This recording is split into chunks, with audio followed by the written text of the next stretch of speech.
Oh my God. Hold on. There we go. Oh, we're back. We're here. Oh, I can't hear you, Eric. I can't hear you. You can't hear me? Can you hear I me can't now? hear you. Can you hear me now? Oh no, No? I can hear you at all. Oh, no. Ah. Um, You can't hear me bruh, now? bro, I got nothing on you, bro. Shit. I got nothing on your audio, man. Okay. Well, It's a inauspicious start. I don't even know if y'all can hear me on the stream, but I can't hear Eric. let's see. Why did that stop? Oh, we're having all kind. Oh, I got it. Can you hear me, John, in chat? Can you hear me at all? Here we go. Oh, All right. Can you hear I me I now? heard you for a second, buddy. Can you hear me now? Can you hear me now? At all? Hello? No? It's doing that thing where I can hear a Jesus. little bit. All right. Oh, John can hear both of us. Oh, well, that's good. What did I do to stop it the last time? Do I have to? Here. Yeah, it's mainly just it's a me hearing you issue. Oh, okay. Well, that's unfortunate. No, Pro Tools just stopped. So John will love to hear that. Or no, M is usually the one who loves to hear Pro Tools messing up. All right. Let's do this. It's weird. Thanks, everybody. Bear with us. We're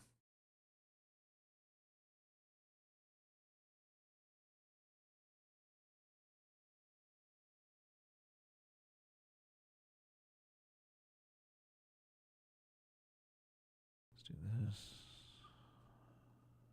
Mute that.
All right. Hopefully we're back now.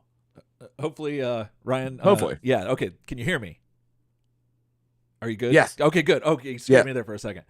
No. Okay. Yeah. So we had some updates and things. Just as y'all all probably know, updates tend to make everything not work right. So this is a little. We're gonna try to get through this episode and see if. We're trying to dig this out of the ground without having to restart the whole rig and everything like that, because we already lost time to tech issues. That's why we weren't on time today. So precisely. So but thank you to everyone who's here, and let's and appreciate your patience. Let's you want to just act like we just popped in, and that way we'll edit that out. All that. That sounds good. Okay, cool. Yep. All right, let me put on my acting face. Right. Yeah. Ooh. Gotta get it up. Right. Yeah. Shake it out. Shake it. You got it. All right.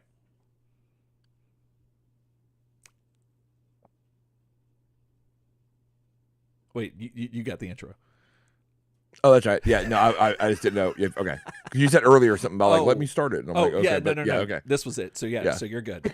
Here we go. What is up after a long time away? Not back. Not back. We are back, and this is your boy Ryan. Hey, it's your boy Easy. And you are listening to Turtle Soup, the internet, nay, the world's only listener-supported podcast dedicated to the ongoing journey of the TMNT, all the way from the very beginning until I can intellectually understand how educated people can believe that taking a bath and taking a shower are the same thing hygienically. Oh. And I will never understand that. So we will never be done. Interesting. I never thought about, I felt like they were, I never use this phrase right, but I felt like they were not mutually exclusive, but also in the same realm of things. Because here in the South, as you well know, swimming in a pool counts as a bath. So, but that's true. But it does not count as a shower. Correct. So, yeah, I don't know. So you swim in a pool. All right. So here's my thing.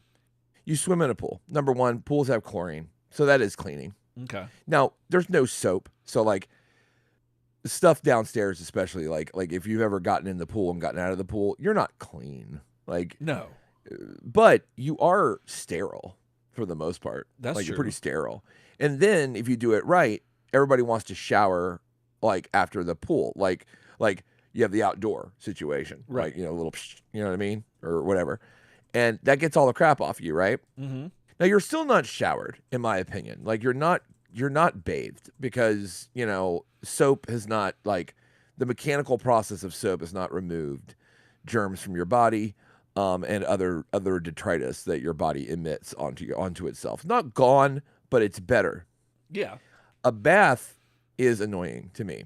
Okay. Because a bath is hot, right? Not always. It's a perfect breeding ground for bacteria. Not always. And you sit in it. What? It's not always hot. I mean, most of the time when it's being taken, people are trying to make it like warm, at least, right? I don't know about that. I don't know. But I'm talking about some like athlete, like post, like a cold. Oh shit, I'm an NFL player and I just got done with going to the ice bath. I'm not talking about that. I'm talking your average person. If a person goes, I want to take a bath, that water is going to be warm to hot. I mean, that's just facts. I'll right? give you warm. I'll give you warm. Give me warm. Okay, gotcha. Even better, because that is, again, if it's around below the temperature of your body, but just near it, like that's a great breeding ground for bacteria. Yeah. Then you have soap or whatever you put in the water, and you think somehow that crap from your butt is not winding up on your chest. You think this, and then you get out. That's fair. And you have soapy water on you and butt water on you.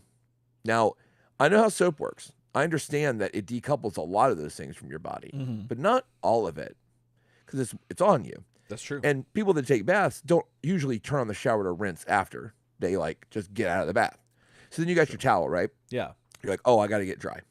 Well, you still got soapy water on you. So I just don't think you're going to feel as clean, but feelings are facts don't care about your feelings. You know what I mean? Oh, dang. What happens is you have butt water on you. Okay. Yeah. And the butt water gets rubbed off on your towel. Yeah. Now, let's say the soap has made an unfavorable conditions for it staying on your body completely. Okay. Some of it is. But after you reuse that towel the second time, Mhm. which everybody reuses towels unless you're like a psychopath, Oh, like absolutely. then that butt water, dehydrated butt water stuff, streptococci, all that good shit, Okay. fecal coliform is all over that. Then you're going to rub that on your clean body. Mm-hmm. You are not clean. Interesting. Showering is superior. The second that showers were economical Mm-hmm. and widely available, baths should have become taboo, in my opinion. The fact that people can get out of a bathtub and say I'm clean Yeah. is a lie.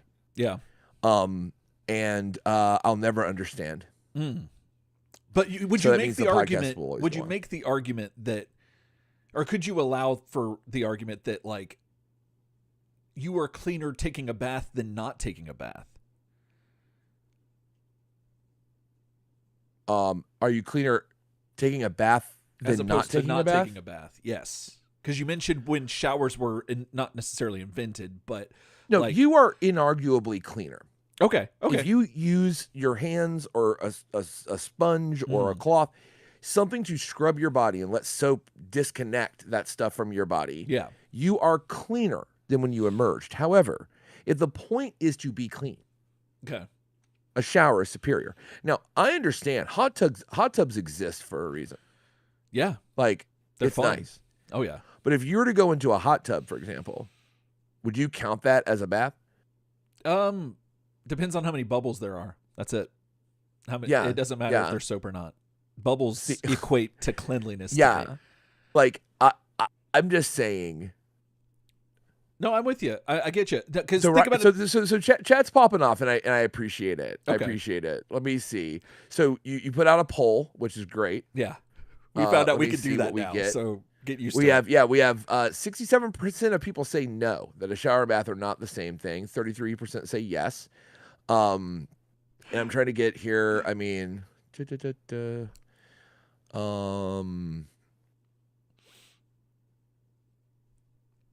yeah, Ryan says the soap keeps the dirt in the bathwater off of you. See, okay, I get it. that. But you still have the soap But, like- on you when you get out, is what you're But saying. you still have the soap on you, Okay. man. Yeah. And I understand the mechanics of soap. I'm just saying there's a non-zero amount Right. of fecal coliform that is currently on your body. Okay, M. Wilson says tepid pool of one's own filth. So I mean that sounds like that sounds like a record and- title and for Ro- him. it does. It does. And Ryan says bacteria is necessary for you to live. I agree. I'm of the opinion I think showering too often is not good for you. Oh yeah. Like normally, like people that shower like 3 times a day, I think like that's overkill. I think it messes your skin up. And then Ryan's coming in saying the soap surrounds dirty particles. Yeah, I get the decoupling thing, but the thing is, if you still have the soap on you, and you can't tell me you don't when you get out of a soapy bath, there's enough soap in the water to make you clean. There's enough soap residue in the bath to be on your skin when you get out because Right. you don't rinse off. Right. I've got.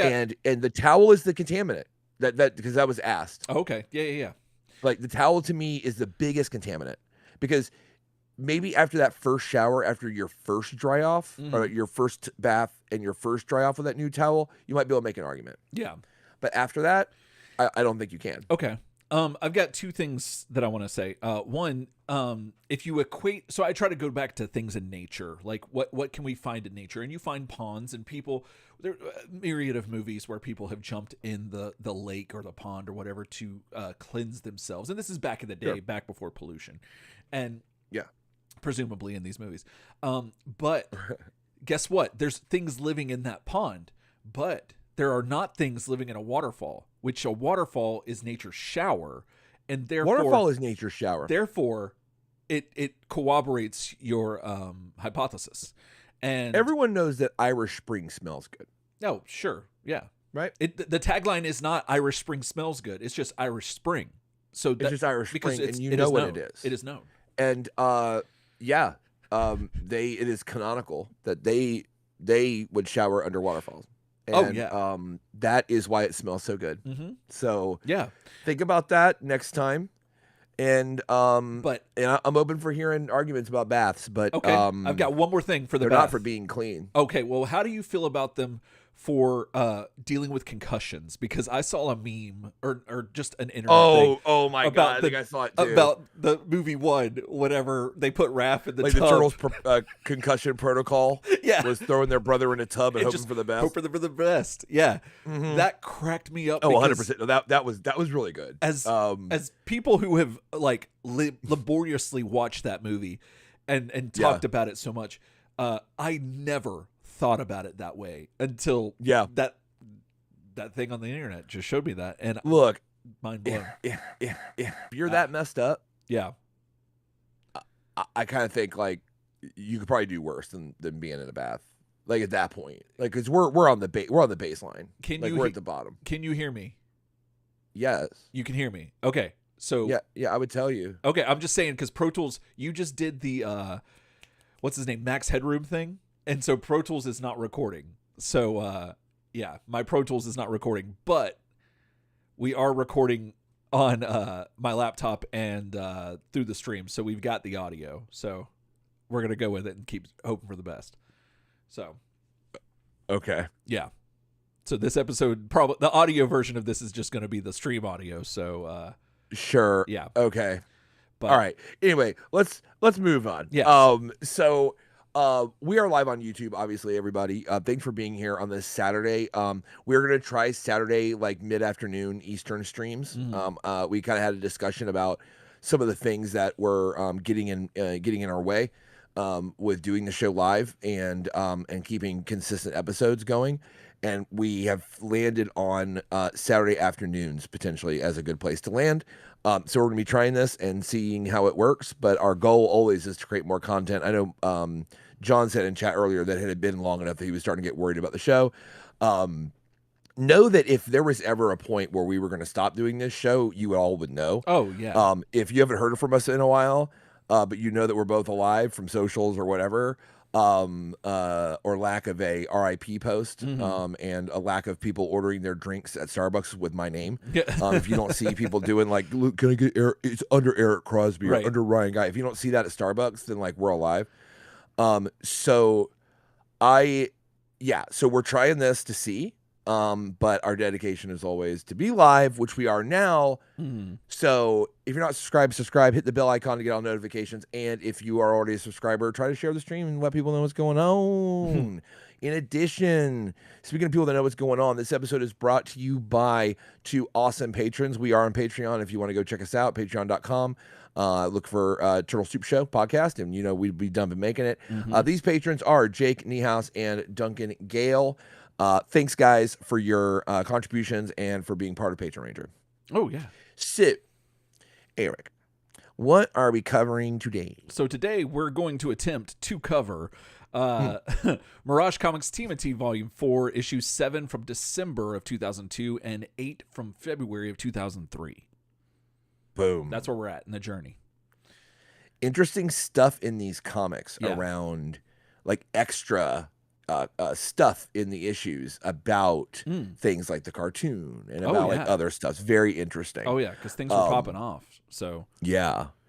So do you want to do a lightning round of what we've been up to, or do you just want to go straight to the content? Just real quick lightning round. Just let's do it. We got to keep it like we do. So yeah, what you been up to? Oh man, we recorded drums. We did. We recorded some paperback little drums where you were drumming. I was. That was hot fire. It was fun. That's kind of been it on my end. I've been working on writing a novel. I'm 130,000 words into it, so I'm almost done. Oh, I thought that you're just starting. Yeah. Rookie numbers. And it's kind of a comedy. It's kind of a comedy horror novel. Funny, scary. But it's hard because like the horror is real. Like the horror, it's not like Evil Dead or something. Like it's not like that, like zany. Okay. Or Army of Darkness. It is people who have interesting, funny perspectives looking at a thing that is horrible. Oh. Okay.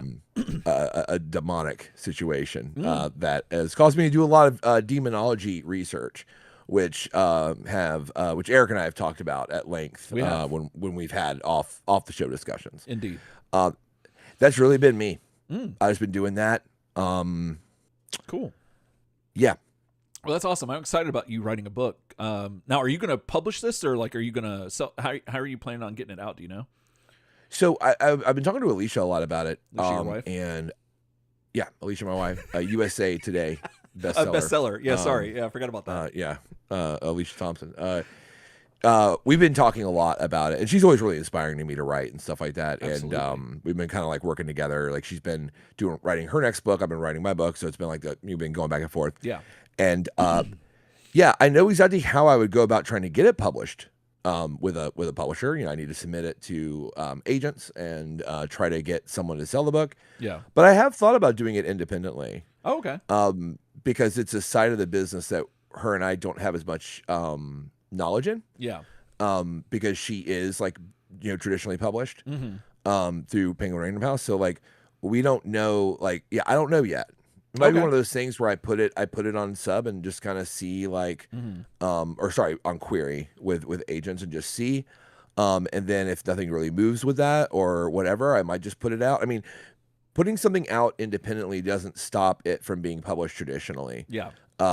It just, if anything, sometimes a little bit like bands nowadays, like bands have independent careers and then record labels more or less acquire a contract with them once they've proven they have a following and stuff. And Right. I could see it being like somewhat the same, Okay. like for me. So we're looking at it, but yeah, it's almost done. So it's crazy. I've never written anything this long. That's so awesome. it's kind of wild. Because Alicia's books on average are between 90 and like 110,000 words.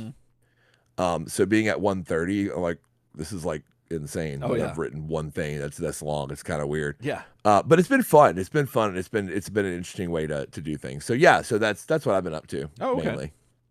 Well, that's awesome. How about you, bud? Oh, well, my wife has been Shannon, my wife, she's been Yep. she's been winning like so many contests lately, and it's been absurd. Like she's been like, "Oh, hey, we won another thing." I'm like, "All right." And so now it's this concert and this concert. So we won tickets to go see Blink-182 and Alkaline Trio, but it was lawn seats for our amphitheater. So it's not the greatest thing, but it's also, you know, it's better than Yeah. I'm sure they cost money, so we didn't have to pay that. But that was fun. And then we won tickets to see bands we like. What is it? Cloud Nothings and Super Heaven, and they were fantastic. Nice. And then I thought, okay, the streak's over. Like, you know, sure, we won 2, and that's probably it.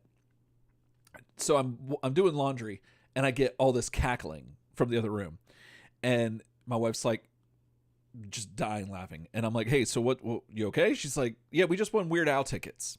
And That's I was awesome. like, oh, Weird how that's cool. All right. Yeah, just cool.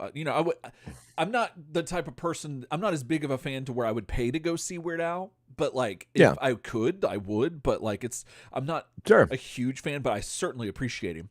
And Mhm. so anyway, then she keeps laughing as as the day progresses, it just keeps getting more and more. She's like, "Oh, we won VIP passes. Oh, we're center row, front row, seats 1 and 2. Oh, this is the last night of his show, so he's going all out. Blah blah blah. Also, we got to get there early for the VIP package. That we get a blanket, which we ended up getting 2 because we had 2 tickets. So yeah. Wow. And then we got 2 Weird Al blankets. 2 Weird Al blankets.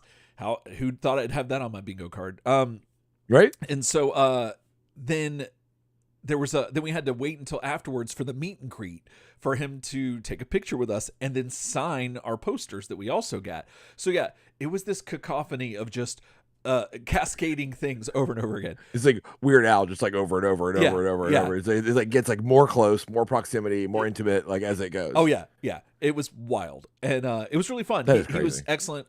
Puddle's Pity Party played as well, and I was a little disappointed because we didn't get Max Sabbath, because I didn't go see them when they came through a year ago, and I regretted it. And then I saw they'd been opening shows on this tour, but Puddles was actually really good, and I thoroughly enjoyed that.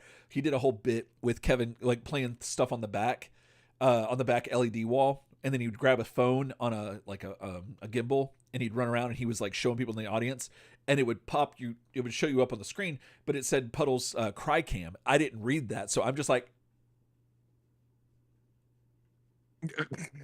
And then, yeah, for the whole time, and he's on me, and he stays on me for a minute, and then he runs around. I was like, oh shit, that was wild. And then one of our friends, a bunch of different friends that were there, started texting us, being like, we just saw y'all on the thing. Anyway, that was kind of neat. And That's awesome. Yeah. And then he does this thing. I've never been in the splash zone. Have you ever been in a splash zone at a show? Besides, like at Dekaju or something. Like I'm talking about like a Sure. at a No, amphitheater not like a seated Okay. like arena or like big concert Yeah. venue. No. I never had either. And apparently there wasn't a lot of waterworks, but the two that happened, we both got wet.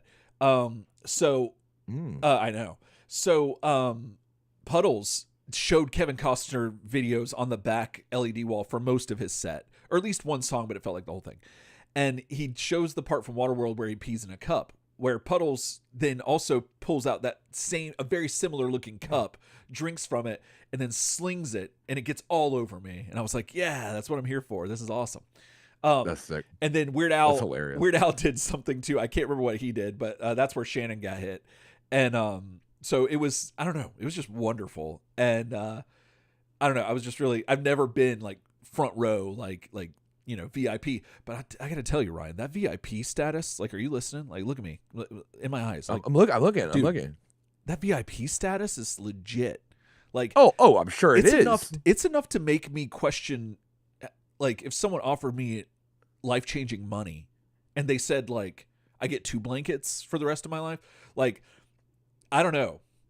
I can see the allure of that kind of status change. Yeah. And For sure. it's scary. No, it's crazy. It's like we're raised like season members or whatever. So we put money into the bank of there, and then like basically like they have this money, they take your money, and then you can use money out of there to like buy tickets. So it's kind of like preloading your raise experience. I don't know. Well, we always end up at the end with like more money than we probably should have. Oh, okay. And at the end of every season, not this season because there was Steinbrenner and it was like crazy, but we usually wind up blowing it out in like 2 games where we get like these like crazy ass like box seat tickets, like where like all the food's free. Hold on. I like, think you froze. Are you? Yeah, you're trolling. I think you froze. Jeez, can you still hear me? Yeah. Okay. Yeah, we had this happen before. we did. Either I come back or we crash out, right? That's one of the two. Yeah. Let's see here. Okay. Now there you're back. I'm back. You're back. All right. Ah. But yeah, we'd be in the box and all the food's free.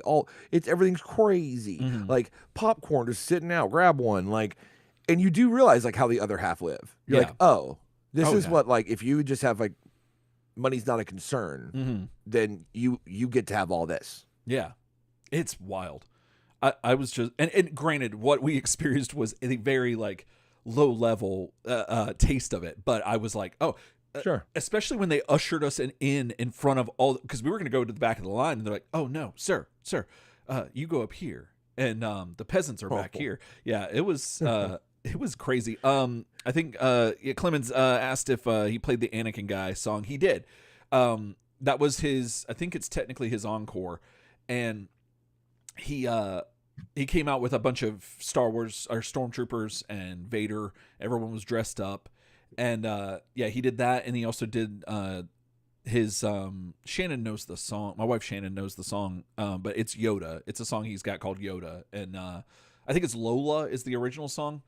And he did that, and it was really good. It was a lot of fun. So yeah. Well, Nice. all right. Well, since John's talking about how the Gremlins are out. All over Yes. here today. So yes. So thank you again for everybody being here and your patience. Yes. Thanks for your patience, everybody. This might be a very quick episode. So we're gonna try to get through this as best we can so we can salvage the most of it, but still have fun. So thank you again. All right. So you ready to just jump in? I am. All right. This is Mirage Volume 4, Issue 7. This is cover dated December 2002. And this cover is a lot of color, What do you Oh, it what do is. you, what do you think, buddy? Where are you at? So I really like this cover. I think it's neat, and it's got a ton of coolness, and the fact that if you don't know any better, you're thinking that like there's other turtles coming into the fray, and Yeah. and we still don't know because we're gonna get into it, but We like, still don't know. It's very confusing It when is, it happens. but- We still don't know exactly what's happening. But there you go. but on the shelf, like that's definitely your thought process. Oh, without a doubt. And so that's really neat and exciting. But at the same time, as a seasoned comic book reader, I'm also especially with Turtles, I'm kind of like, I don't know that I want this. I don't know Same. that. Yeah, I'm like, Hard same. like I can. I'm like see we're both selling like sides. we're in like a and again this is just based on the cover. I'd be like, what is this? Because like to me it's like we're in a story. Like Mhm. we're in a story which is kind of like a classic like rekindling of classic Mirage, like a vintage absolutely. Mirage. Like there's no guest terrible shit. Like we are telling a straight story. And where we last left off, I mean, like, yeah, it turns out like, Baxter Stockman gave April that old dirty insulin back in volume 2. And I'm not saying she got it, but if she got it, you got it. Like, you know what I mean? Like I mean, Yeah. she's got that old dirty insulin nanobots. Like things are really crazy. The Utroms are trying to like save April, and like Casey's worried, and all this shit's going down, and like you get this cover, Mhm. and it's like what? Yeah, Like what? yeah. You know what I So mean? Like what is this? And then, I mean, spoiler alert, like when you open up the book, you're right back at it. Like you're in this, and you're kinda yeah. like, did I miss an issue? and that's like- that's the thing that irks me about stuff like this. Yeah. I get it that once you move past it, it's kind of neat, but at the same Sure. time, I'm like, I don't know that it's what I want. But then again, for audio listeners only, it's got all 4 turtles. They're standing on what looks to be Mars or the sun, and they're in Yeah, hell. they've got cracked Earth, And, it's like hey, what half the people in the world paint their 40K bases to look like. Oh, okay, yeah. Not me, I was gonna but, say you know. that, but I didn't. I wasn't Yeah, quite sure.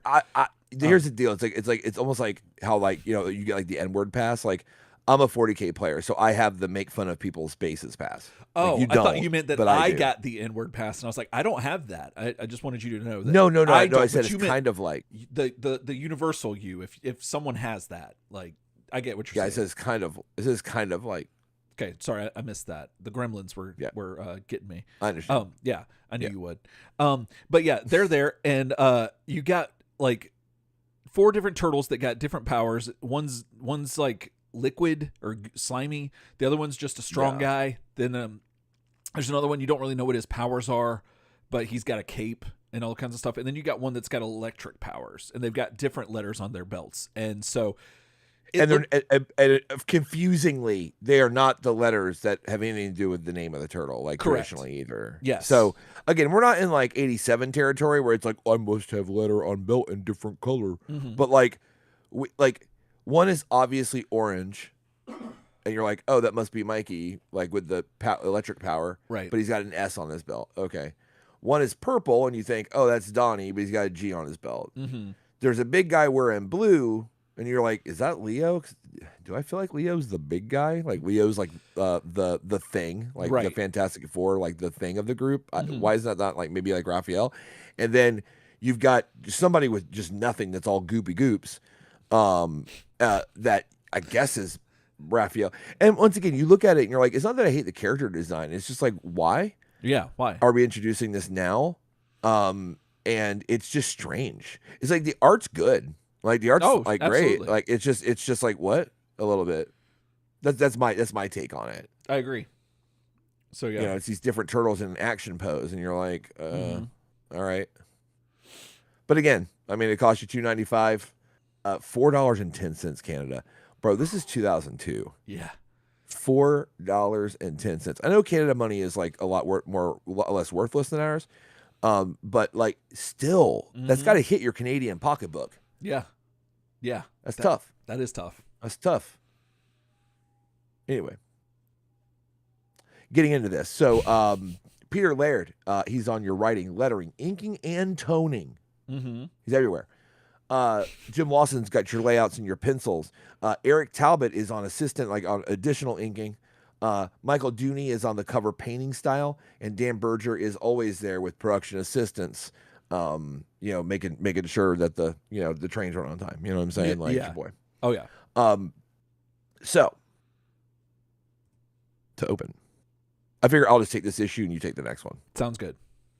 All right. Here we go. Real quick, do we need to do a So Basically?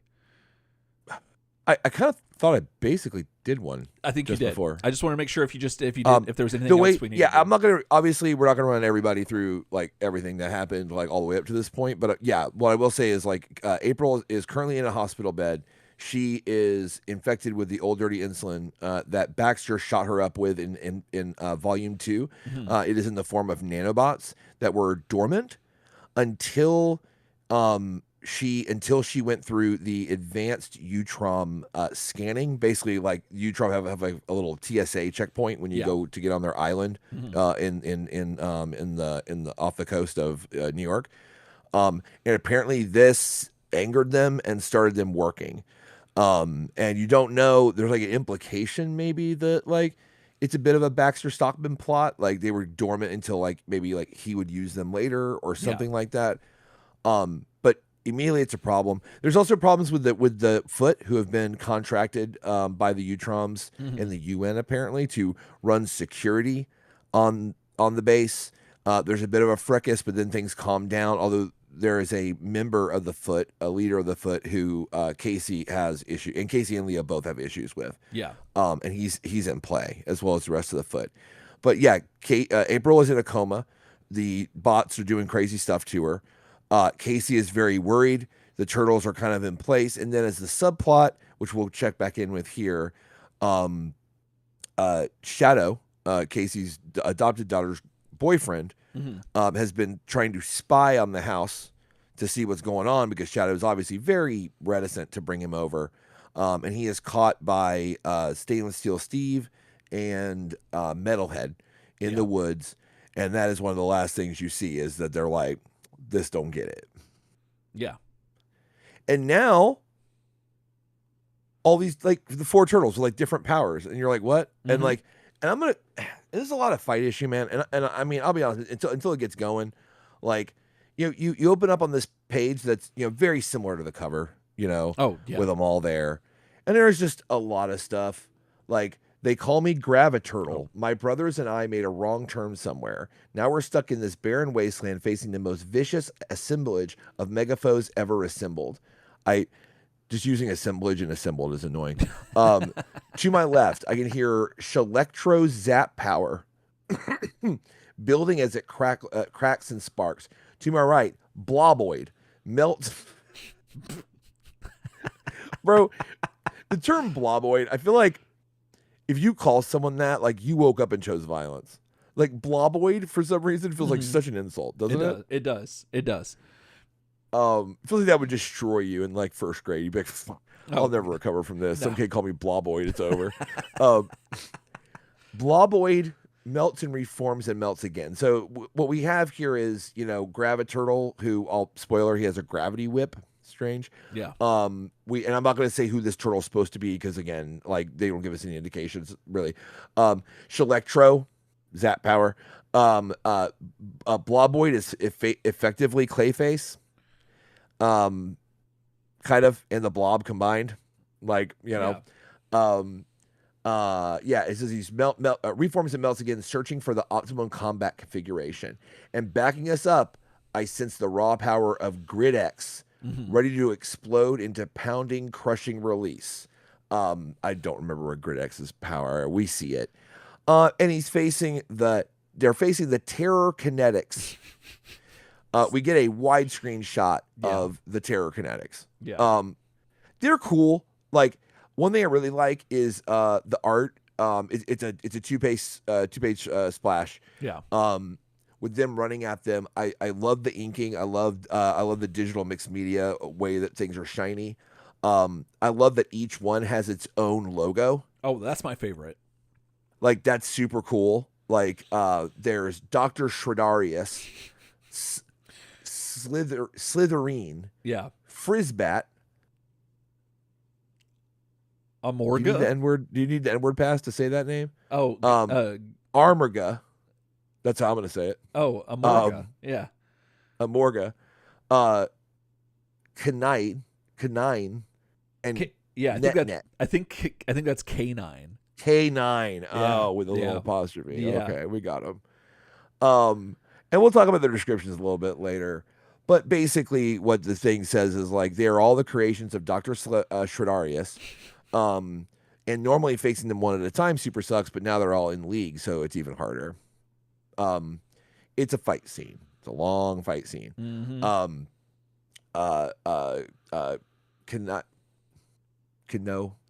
Slytherin shows up. It's just, man, like Yeah. one power set that Gridx has is that he can like change size. So like Net's a little guy and he's supposed to be like a gnat. We puts a shape charge on him, but then he shrinks and it goes away. And then Gravity Boy grabs the gravity whip and throws the little mine away. And then Sawblade freaking comes up. I forgot his name. It's just, here's the thing. It's really overwhelming to start a book off with. It's just a lot. Oh yeah. And it's just a lot. So I'm just trying to give you my interpretation of it. It's a lot. Like, it is a huge fight scene. Everybody's fighting, fight, keep fighting. They start taking down the people. Dr. Shredarius shows that he has some Kirby Crackle powers. He has some mental ability to like psychically mess with you. And then Armaga shows up and he's got guns. He looks like almost like a knight from 40K, like if he was a little smaller. Yeah. And he's got guns and stuff, and he's like pow pow pow, and fight. And they use the gravity whip on him, which is like why wouldn't you use the gravity whip on everybody? On everybody. Yeah, exactly. The gravity whip is undefeated. Like nowhere in this fight does it show, unless like you can point it to me somewhere, where the gravity whip is not just the most powerful thing you can do. You whip someone, and because it defies gravity, you can throw them at a physics defying like speed directly away from you. Yeah. Which should like if you're ignoring gravity and you're able to throw something, here's what's funny. Then you can throw it faster, not faster than relativistic speeds, because we're still using physics. Right. But throw them so fast that for their size, they should begin to heat up like they're re-entering the Earth's atmosphere. Right. And that's not fun. Because it's sudden acceleration. Yeah. Which means you're dead. Yes. That's gravity whip. Yeah. You're done. The gravity whip defeats everybody, regardless of everyone getting their dick put in the dirt, except for Net, who comes like walking up. It's actually one of the only like really funny part. Yeah. Is like they defeat all the big guys, and Net is like walks back to like tear somebody up because he had been thrown away like by the gravity whip, and he shows up like stomping up like kind of like a Karen, kind of like, oh, you got me this time, but like, oh, now I want to see your manager. Right. And Glob, whatever his name, Gridix just steps on him and crunches him. And then it's like, hey, everybody, stay tight. Something's going on. And you see this crazy kind of whirlpool of like energy showing up. It's like, bro, could it be an Invisibird? I'm like, don't give me another name. Don't give me another goddamn name, boys. Like, I'm out. And it's swirling. They're like, what's happening, bro? I feel boxed in. And then we cut to an eye like swirling. And now here's what's weird. Based on, we're going to see this come up again. Yeah. I don't believe this is the Utrom. The like, one the eye, like, I don't believe this is Utrom. I think they want you to believe it, but stay tuned to the rest of the issue. Just think about that. Okay. Because what you're seeing is a bunch of you're seeing like an iris, like a pupil of a ball of an eyeball, like swirling in close up. Then you back up and it's like two eyes. Then the next panel is a Utrom looking into a scope, like a stereoscope. Yeah. And you're like, wait, is that him? But like, hear me out about how it's not. But we're gonna get to this later. Okay. So then we're back in the Utrom facility. And Dr. Honeycutt, the old Fugitoid, is explaining stuff to Donnie about hey, like the Utroms are still trying to figure out their transmat stuff, but like I'm here to help. and they describe a character, this Utrom named Doop-a-Doop. His name is Glurin. Glurin, yeah. He is a young, very promising Utrom who is very, very intelligent. And they're just talking about him and like how he kind of looks into things really deeply.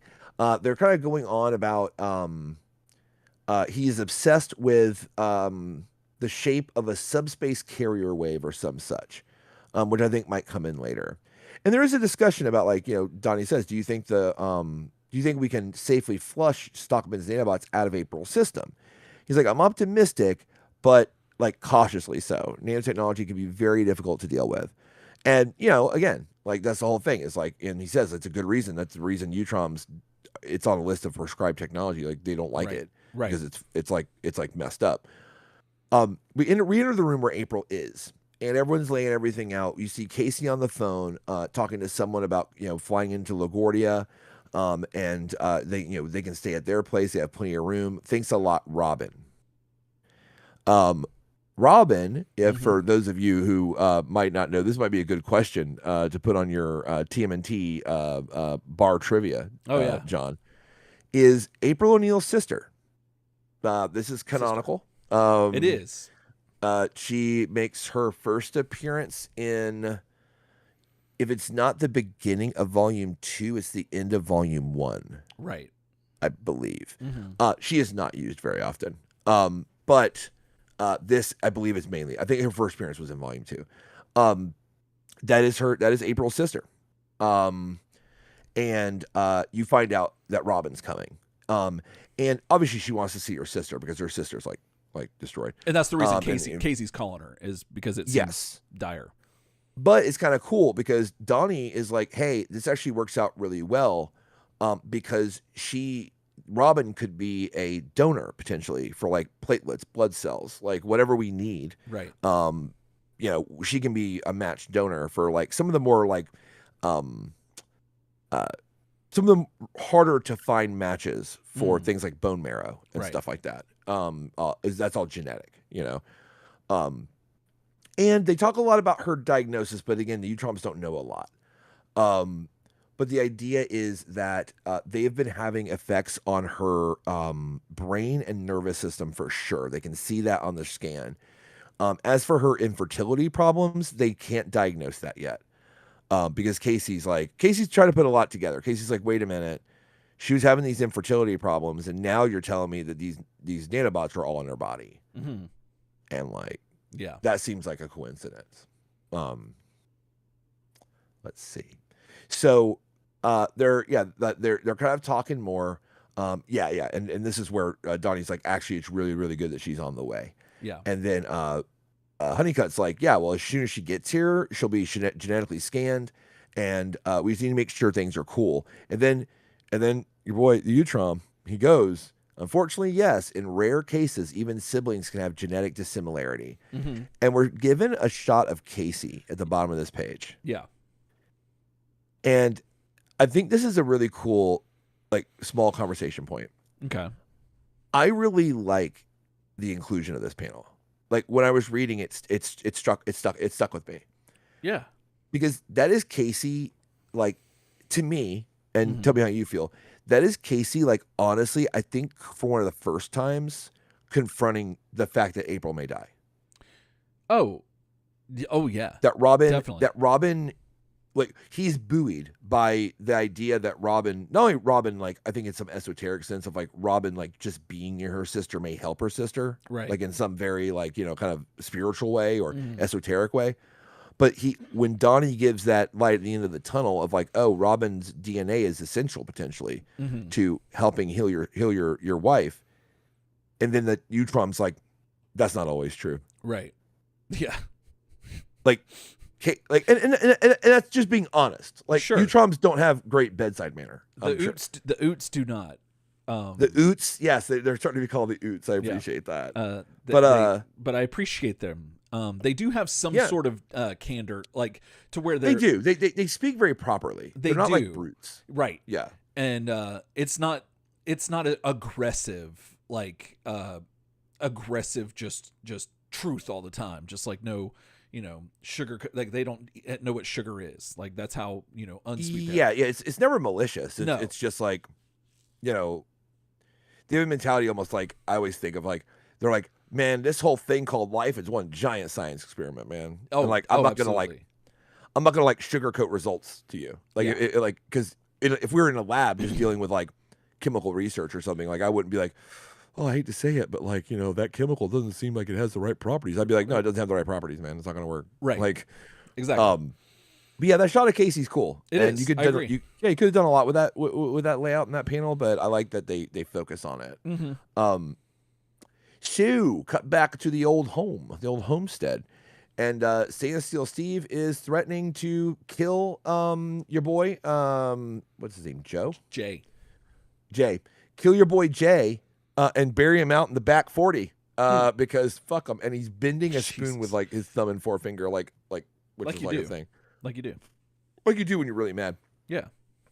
And effectively what you have is like Splinter, Metalhead still has like Jay's like hands like tied with like some of his hair, like he's bound at his feet and his ankles and his wrists. Right. And they're just kind of talking and Splinter is taking like a real chill thing. He's like, look, that's a funny joke. It's kind of morbid, but like at the end of the day, I think he's fine. I think like he didn't mean to harm us. He just wanted to come out and see what was going on. Stainless Steel Steve does not feel that way. And a lot of this can be shortened up kind of into that. And there's a conversation. So Splinter makes some tea. There's a conversation where Steve says, so Splinter says, I can easily see how those are feelings that could lead him to a poorly considered, albeit innocent course of action. And what they're talking about is like how Shadow wouldn't bring him around and like he was curious about like to go see. Mm-hmm. Steve says, yeah, maybe. I still think I should follow my own course of action and make the phone call. And Splinter says, do as you must. Right. So you're like, okay, like what's the phone call? Mm-hmm. A very funny moment happens when Splinter finally turns around. So he orders Metalhead to free Jay because he's going to bring him some tea. And Jay says, you're a rat? I thought, I mean, you look more like a dog. And he's like, I've heard that before. I've heard that before. Yeah. I think that's another like he's not a rat. He looks like a dog in Mirage Comics like reference. I'm here for it. Right. And didn't Kevin's Splinter look more rat-like, but Peter's looked more dog-like? Is that what it was? Or was it just in general, like both of theirs? They both look like dogs. They both did. Okay. I wasn't sure because Peter's at this, if you haven't picked up on this yet, this is solely Peter doing this. Yeah, this is all Peter's. This is all Peter's so pencils. This is all his work. He's putting all his people and all of his things in here, and it's working great. But I just didn't know if that. I couldn't remember if that was like a delineation that went more towards in his direction. I think it's part of the style guide. Like I think he's drawn a certain way. I think the first like dog comments were made about Kevin's art in Volume 1. Okay. But they obviously follow the same guide because there are ways that Laird could have redesigned Splinter to look more like a rat, but he's using the old style guide absolutely a lot. But yeah, that was just kind of a funny joke. And he gives Jay some tea, and he's like, "Look, while you drink, let me tell you a story," which is more or less like him kind of letting Jay know about like the whole damn thing, why they're mutants, like who Shadow's dad is, like all this. Basically, you feel like he's telling him the whole damn thing. Mm-hmm. I do like the "Let me tell you his story" TMNT Tales of TMNT reference. So it cuts back in April. Looks peaceful. I don't know if that looks peaceful to me, but no, that doesn't. It looks a little bit like I'm struggling. No, she's on the struggle bus. He's on the struggle bus. And classic, you think she can hear us? And the doc's like, no, at least I don't think so. This Honeycutt, I don't think so. At least that's what the Oot docs say. Funny enough, when my sister-in-law, she did not know she was type 1 diabetic, and she was in her late 20s, and she went to a diabetic coma, and I'd be taken to the hospital, and she was in a coma for like almost a week, not almost a week, maybe like 5 days. Yeah. And it was sketchy. Like we didn't know. If you're a Churl Chair and you go back to the episode, I talk about it on an episode at some point. It was sketch. She came out of it. And here's what's crazy, dude. So one of the first things, like Alicia's like, like talking to her, as that, dude, she could hear most of what everyone was saying. That's terrifying. And it entered kind of like into almost like her dream state of being asleep. So it was very like lucid kind of dreaming. Yeah. Where she'd have these like dreams and stuff, but then she heard like, and she was making references to things they were saying all throughout those days after, like without obviously being like prompted. Right. So she would say like, "Oh my God, Mom, if you argue with that nurse again like that, like she's not going to come back or whatever. Right. Like she's going to get pissed." And this happened on day like 2, That's so it's just crazy that she heard all that and remembered it when she woke up. Yeah, I know. It's crazy. Yeah, I don't like that one bit. So my thing is this, because of that, because she was pretty dead to the world, I think it's always just a safe indication to think that they can always hear you. Oh, sure. Just like Turtle Soup. Just assume we can always hear you. Yeah. Because like, I think to think the opposite, like, nah, man. Nah, man. This person's too far gone.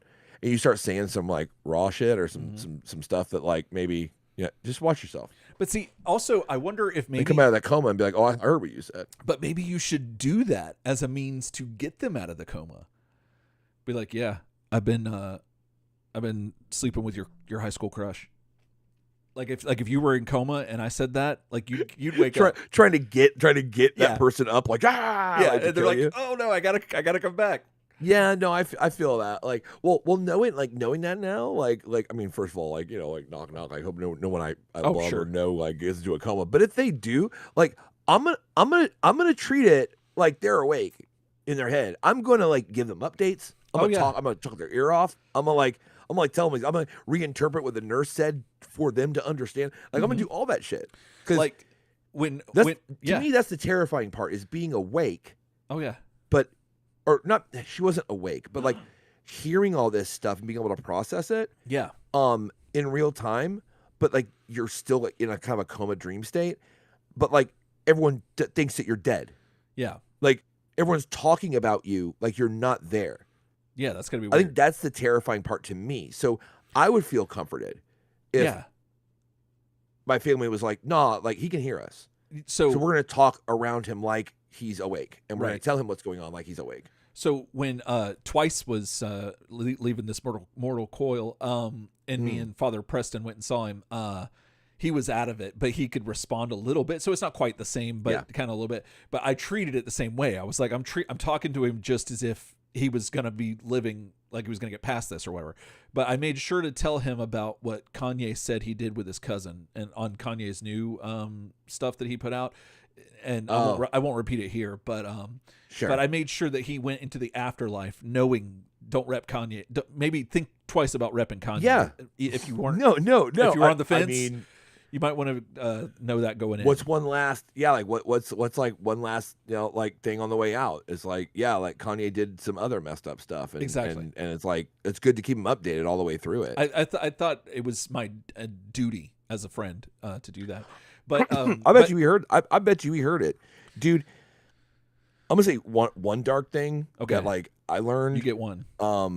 So my grandmother and my aunt both died in hospice at their house, like that that they lived in, and through both of them I saw this. When people are dying, like. And I don't know if Greg did this or not. Like, I don't know. I don't think it's always, but like it's happened with both of them. They start humming. Oh, he was making like noises, but yeah. Okay. So the first hospice nurse said that the theory is they hum to see if they're still alive.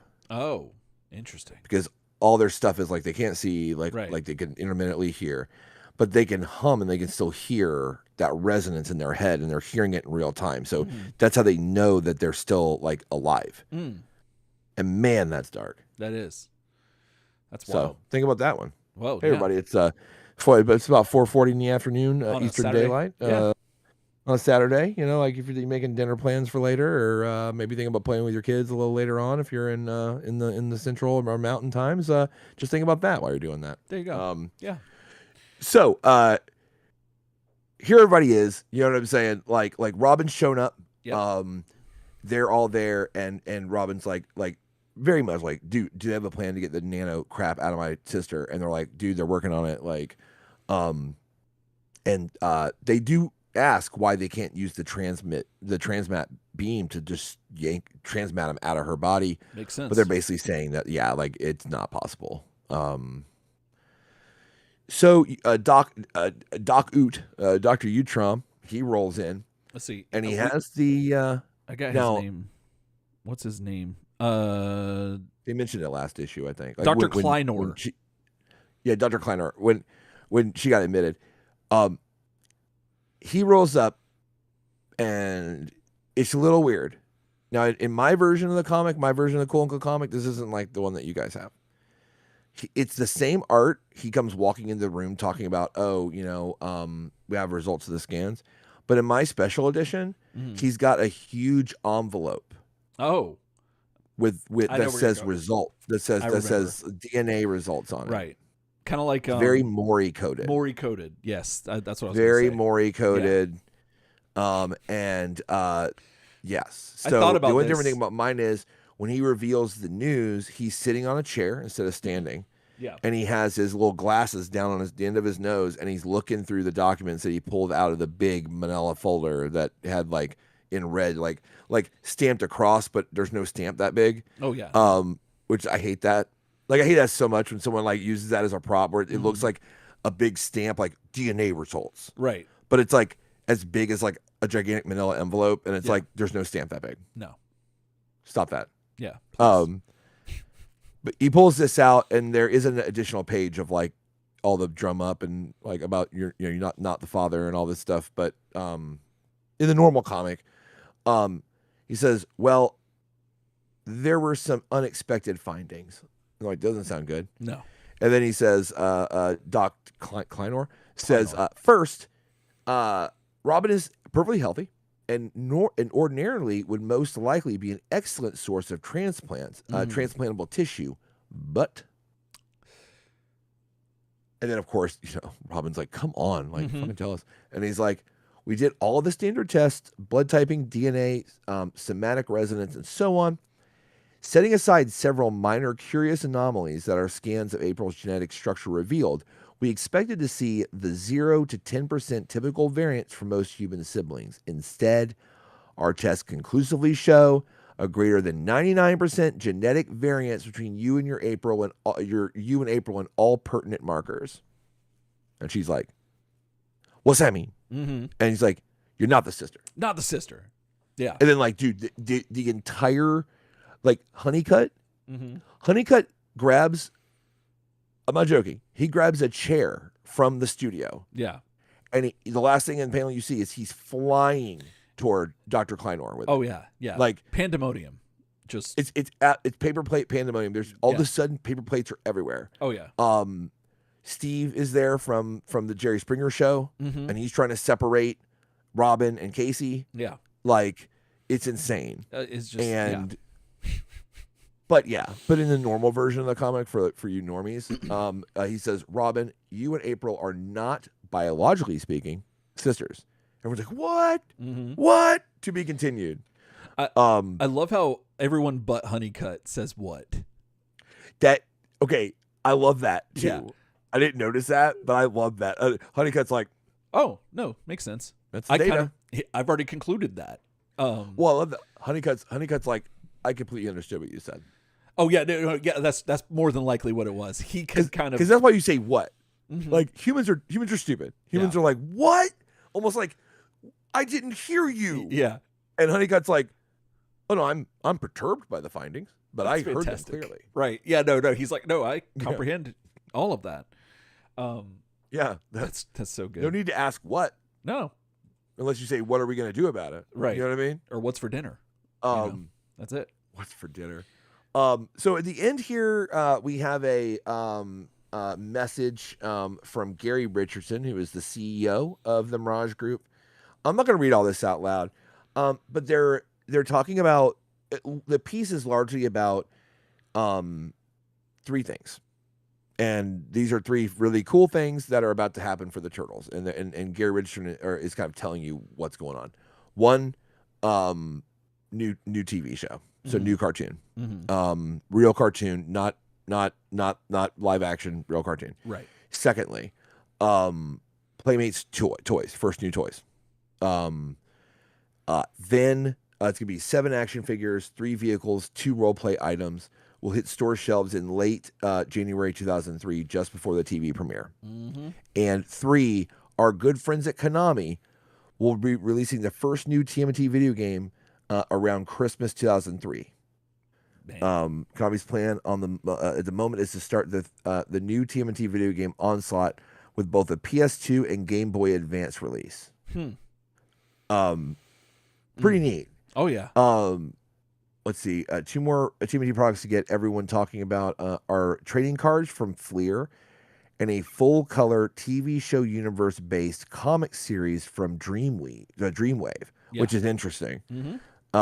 Dreamwave, the creative folks behind the licensed Transformers comics. Oh, so we don't have any real creative info about these products yet. Both are expected to be ready for release in late spring 2003. such a good time. So, yes, Man. So this is like a gigantic piece if you're yeah. a Turtles fan at the time. This is huge. Oh yeah. This is like Gary Richardson saying like, oh no, like this isn't just like second wave, but here if you just get a comic and we're gonna write this out. It's like no, like it's relaunching again. Mm-hmm. Like it's all happening again. Oh yeah. Like everything that makes a franchise evergreen is like happening for this second wave. So Right. don't you worry your pretty little head. And what's neat is that this is their first time kind of seeing this, because I don't think that there's not been too many other instances of this happening in our culture with this kind of thing. And I'm sure it had, or if not, it was happening kind of at the same time as a bunch of other stuff. I was having this conversation with Alicia, my wife, New York, or USA Today bestseller author Alicia, my wife. We were having this conversation about evergreen properties and kind of what made them that, and it was through kind of talking to the kids about it that I kind of realized that Star Trek follows that line, because the thing is, it has to be an intentional switching of waves. Like it's hard if it's just a continuation and it just evolves. That's different. Like I wouldn't call the Red Skies era of the '87 animated series a second wave. No, it's a reinvention. It's a midline change. Yeah. But Star Trek, given that it ran, no one cared, hit reruns, people really started to fucking care. Then they made Next Generation. Then all those shows existed in a different timeline or different time frame for us in reality, and it grew with the times and it changed and evolved and it was still big. So we're just talking about that, but I don't. It is hard to say now that it's we're in the year of our Lord. Let's take ourselves back to 2002. Okay, I can do that. Take a walk with me just really fast. Yeah, sure. Turtles are coming back. By 2003, everything's going to be in swing. The year 2003 is going to be insane for the second wave of the Turtles. And we know from history that is true. That the games do happen. The animated series does happen. The Dreamwave comics do happen. Promises made, promises kept. At this point, 2002, can you name another franchise that came from the early to mid 80s that did this? Transformers, He-Man. Transformers. He-Man. Transformers with Beast Wars? No. Well, Transformers was the one that kept doing it. So Transformers kept going had their stuff, and then out of the 80s into the 90s, they kind of were still running the same thing, and then they do Beast Wars, and then that in Japan it was a totally different story. They kept going and doing all this other stuff. But over here, we got Beast Wars, and then that became Beast Machines, all that fun stuff.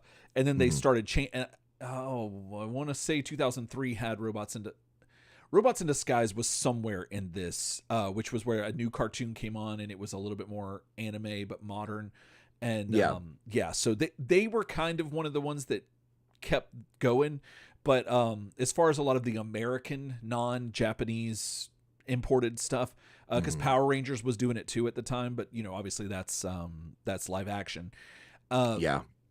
But He-Man around this time was doing their 2003 or 2000X series that was about to come out. That's around that same time as well, and it was interesting because He-Man had a much longer time between iterations, because after the first bunch they did She-Ra, then they did New Adventures that didn't last very long, and then it was like what seemed like it was probably only like 7 years, 7 years, somewhere in there, and or maybe 10, I don't know, so less than 10, but that felt like an eternity, especially as like a kid, like into that stuff. Yeah. And I remember thinking, like, it feels like it's been forever since they've done anything. And then all of a sudden 2003 hits, and then Turtles comes back, He-Man comes back, and then Transformers was getting the Dreamwave comics, which I loved. I remember I still have those are legendary. I still have a poster of Soundwave that I went and bought at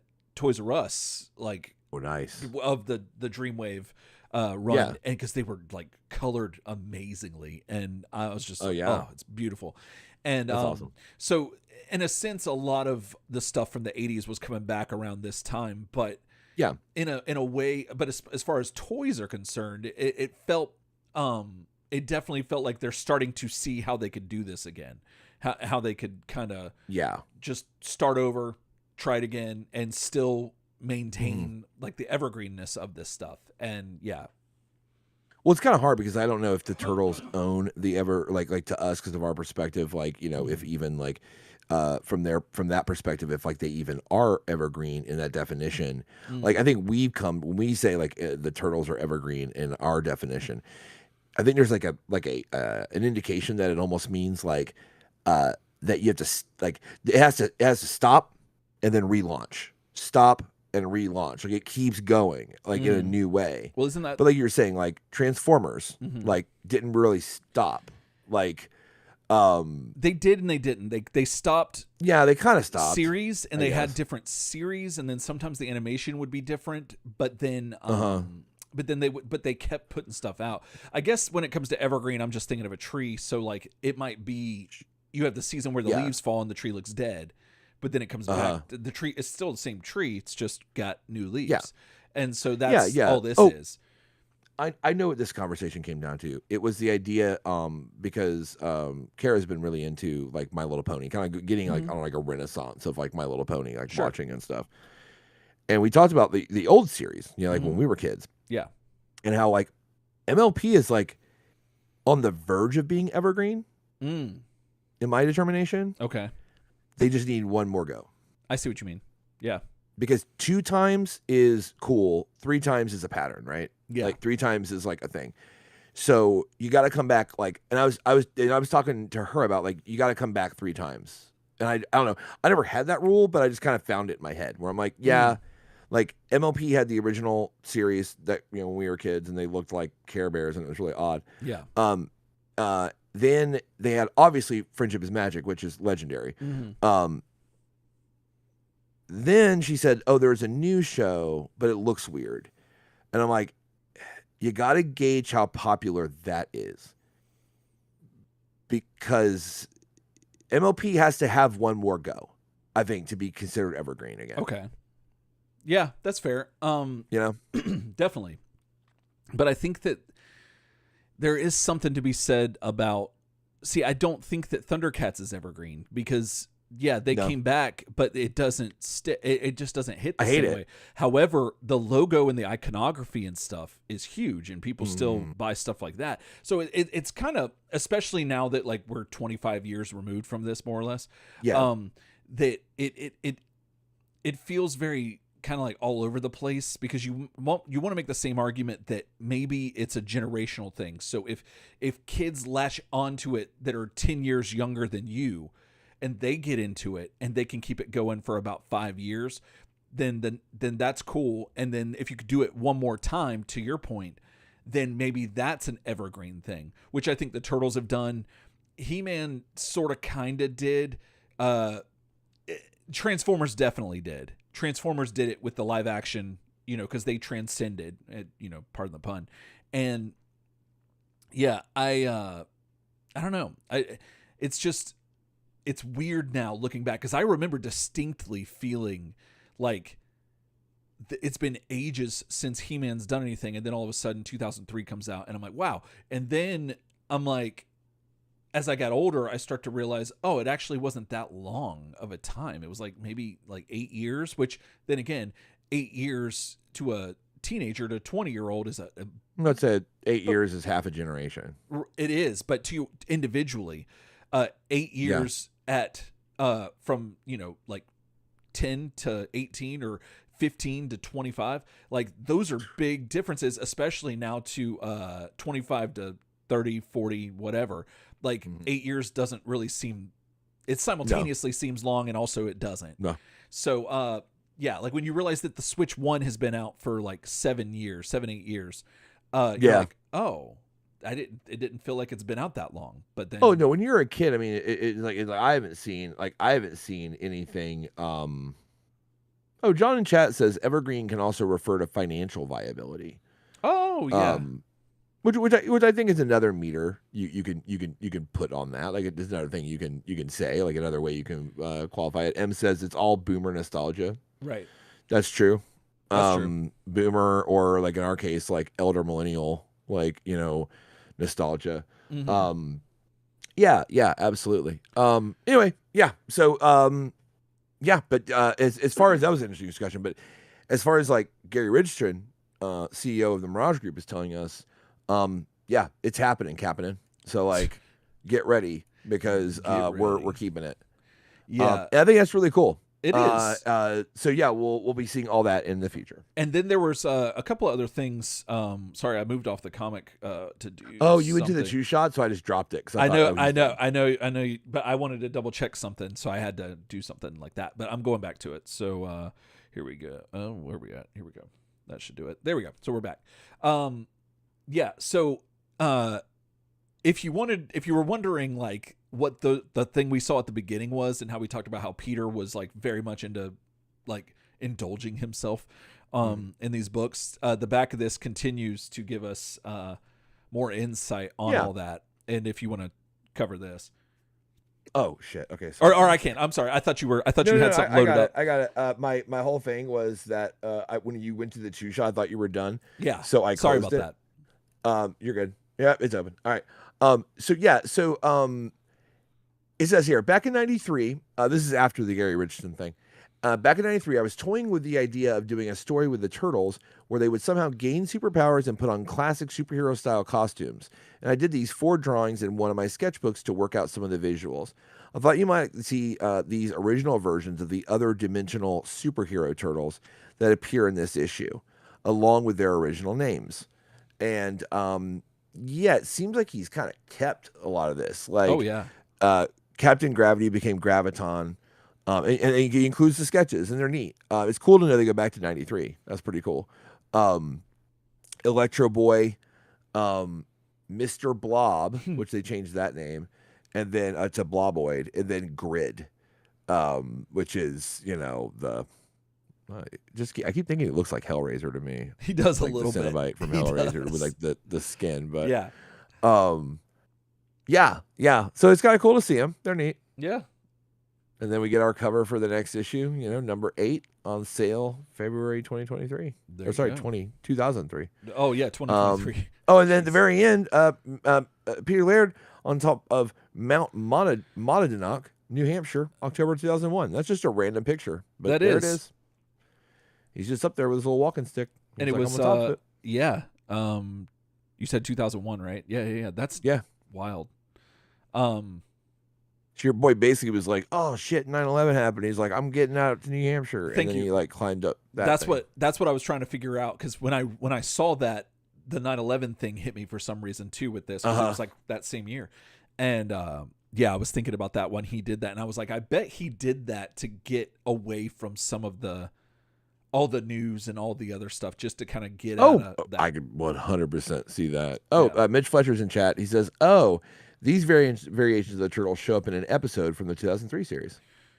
Oh, legit. I've never seen the 2003 series. We're doing like a blind. We're doing like a Eric seen it, I haven't thing. With 2003. So Like I've not watched any of those I am intentionally. very excited about it because it well, Ryan, I'll give you a taste of it real quick. Looks like this. Check that out. It's one shell of a show. We got to start saying that. It's a shell of a time. We do need to start saying that. It's one shell of a show. You started counting off something earlier, and that triggered me about this time period because that's in the intro song. They do, I forget it, but they say something about turtles counted off, and they start counting.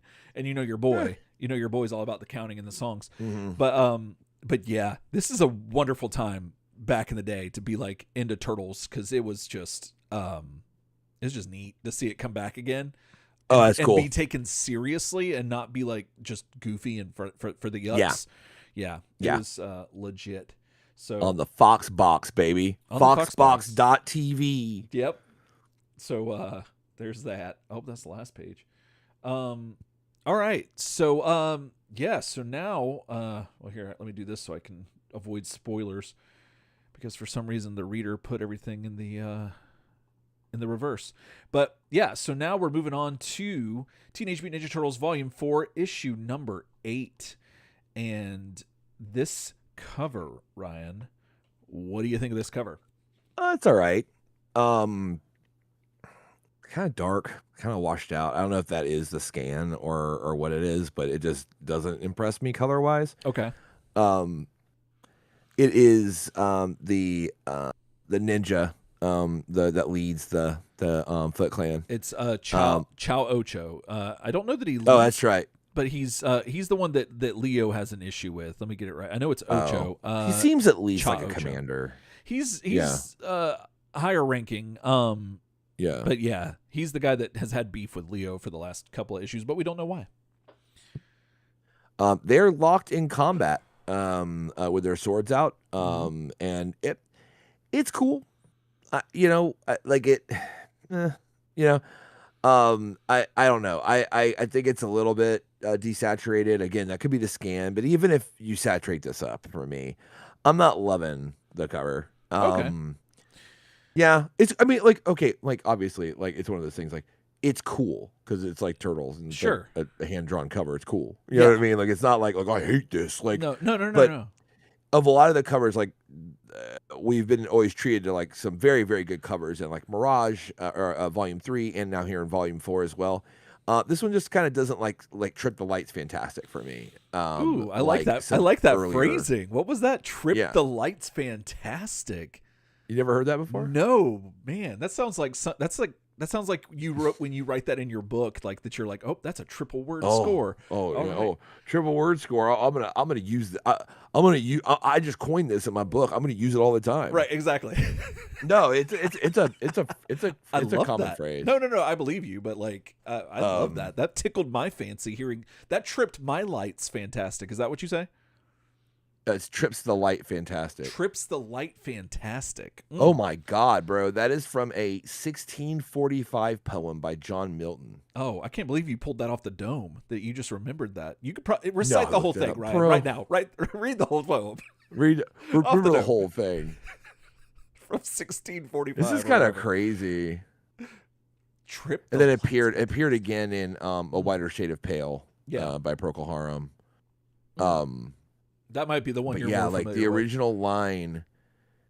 It's an idiom meaning to dance nimbly or the light fancy step. Ooh. And it says, "Come and trip as ye go on the light fantastic toe." Oh, man, that's beautiful. So the light, like trip the light fantastic. Well, speaking of light, I would say that the fantastic lights on this issue are in the background, and they're kind of like gridded out, like it's like a window frame, or it's kind of symbolizing to me. I think of it as like the paper walls that are in like Japanese houses and stuff like that, or in a dojo, because that's what this actual area is. But it seems like a combination of that with Star Wars.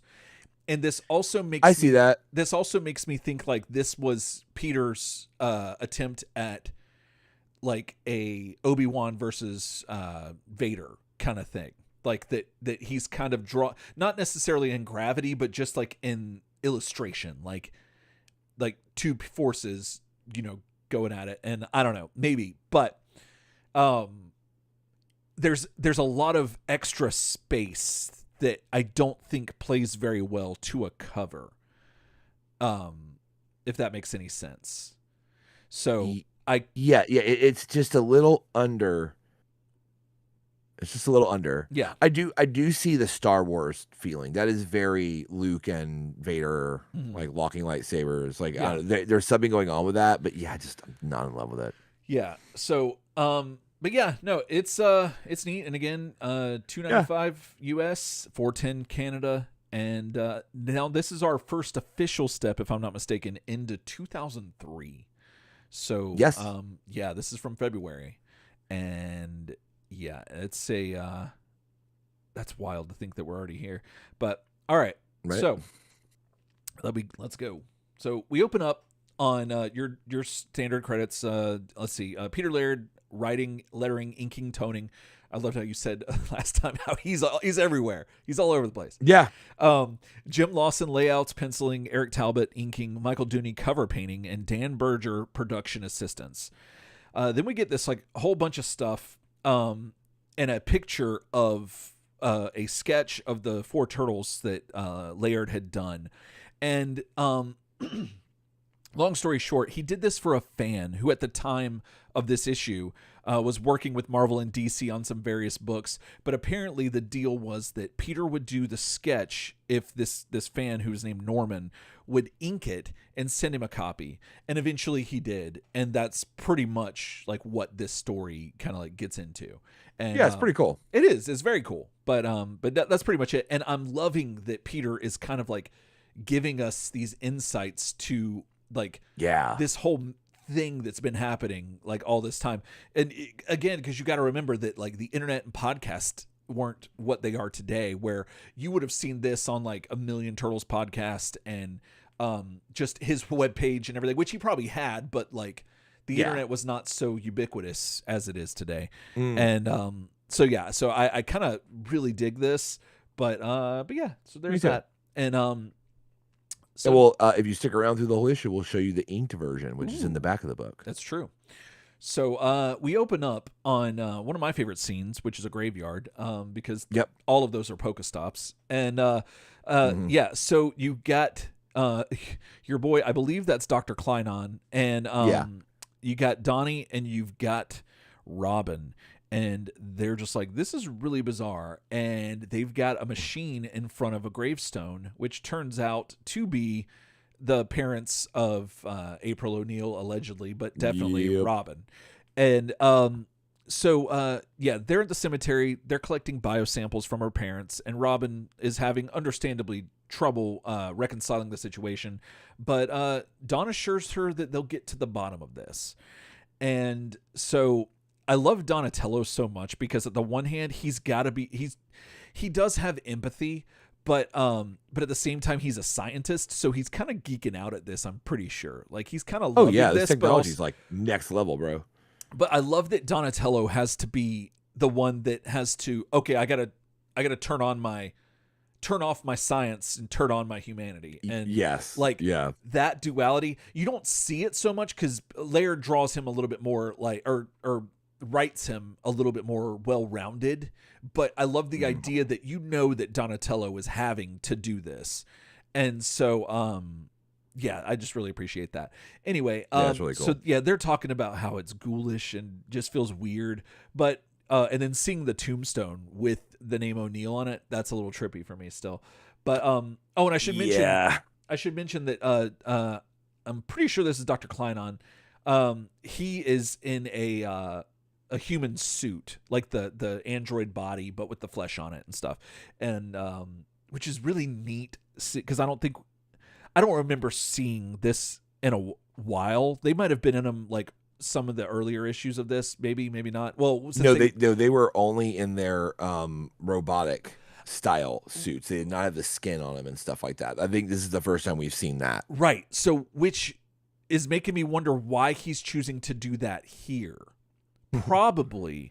Because he's not on the island. He's not on the island. He's in public. He is, but you got to remember that they've already opened the transmat. So there are aliens on Earth, which is why the turtles are able to walk around and not be hidden. That's yeah. So I thought it was that there's aliens on the island, so they can walk around on the island. I that is true. That definitely is true. But my understanding was that they are on. Oh, they did Earth say now. that there was like immigration stuff, like they were like in countries. I believe Okay, so. you're right. But You're right. so but either way, one way or the other, why is he wearing this? And I think it might be because this is kind of illegal, potentially. Yeah, like So optically, it's not great to see the new alien bros like taking core samples from graves. Right, yeah, no. Probably not great. not a good look. So Probably not a great look. No. I love how because probably what could happen is that he could just hit like self-destruct and hop out that body and just wiggle away, and it blows up. That we don't know who did it, but I'm thinking about that. And I'm like, oh, that's probably why he's all incognito, and it was very neato that he did it. So anyway, somber looks all around. Also, just really fast, he is also alone. He has no escort, so he has more reason to try to blend in and look like a human. That's true. Because he does not have security forces. He does not have other Utroms. He does not have anybody but like Donnie and a civilian. Right. So yeah. All right. So they're talking again, and it's just somber faces all around. But then we get this one-page splash of someone on a motorcycle, and they're carrying a package that has a strap, and it's like a long package.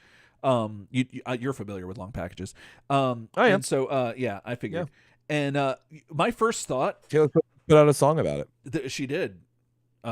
Boss Girl, Too Close to the Sun. I don't know. There was something about that lyric my wife told me about this morning. Dude, like apparently, like I don't know, like Alicia's reading the lyrics. She listened to it. And she's like melting down about that album. Apparently, the lyrics are so bad. Oh yeah. Like there's a song called Wood. Yes. Bro, that like is just about like. My boyfriend's got like a penis. Travis Kelce's dong, dude. It's insane. Yeah. I'm like, what are you doing? Like, this is madness. I love it. Yeah. It's top record of the year. So anyway, but my first thought was that this was Shadow, and I think it's by design that they're trying to make you motorcycle helmet. We've seen this before. It might be Shadow. But without looking at the long package or anything like that, just looking and be like, oh, it could be. Sure. Well, they're driving around Northampton, NoHo, if you will, and they're reminiscing about all these different places, and they mention how unlike New York it is, and where you drive 5 minutes out of the city and you're in the sticks, but like in New York, it's metropolitan. So no, but beautiful artwork. And it's just really well written. It's and really cool. Well done. Yeah, very cool. And then you see them get to. They're driving up to Stainless Steel's abode where things have been happening. And you're like, okay, the lair, if you will, the new lair, the lair. Yeah. Laird's lair. Laird's lair. There's layers. This is an opportunity to make a podcast out of that. Laird's lair. Let's go. Oh, I know. So all right. So then they pull up, and all of a sudden they take the helmet off, and you're like, "Oh snap! Nope, this is not Shadow, unless this is like Elseworlds or something else is happening."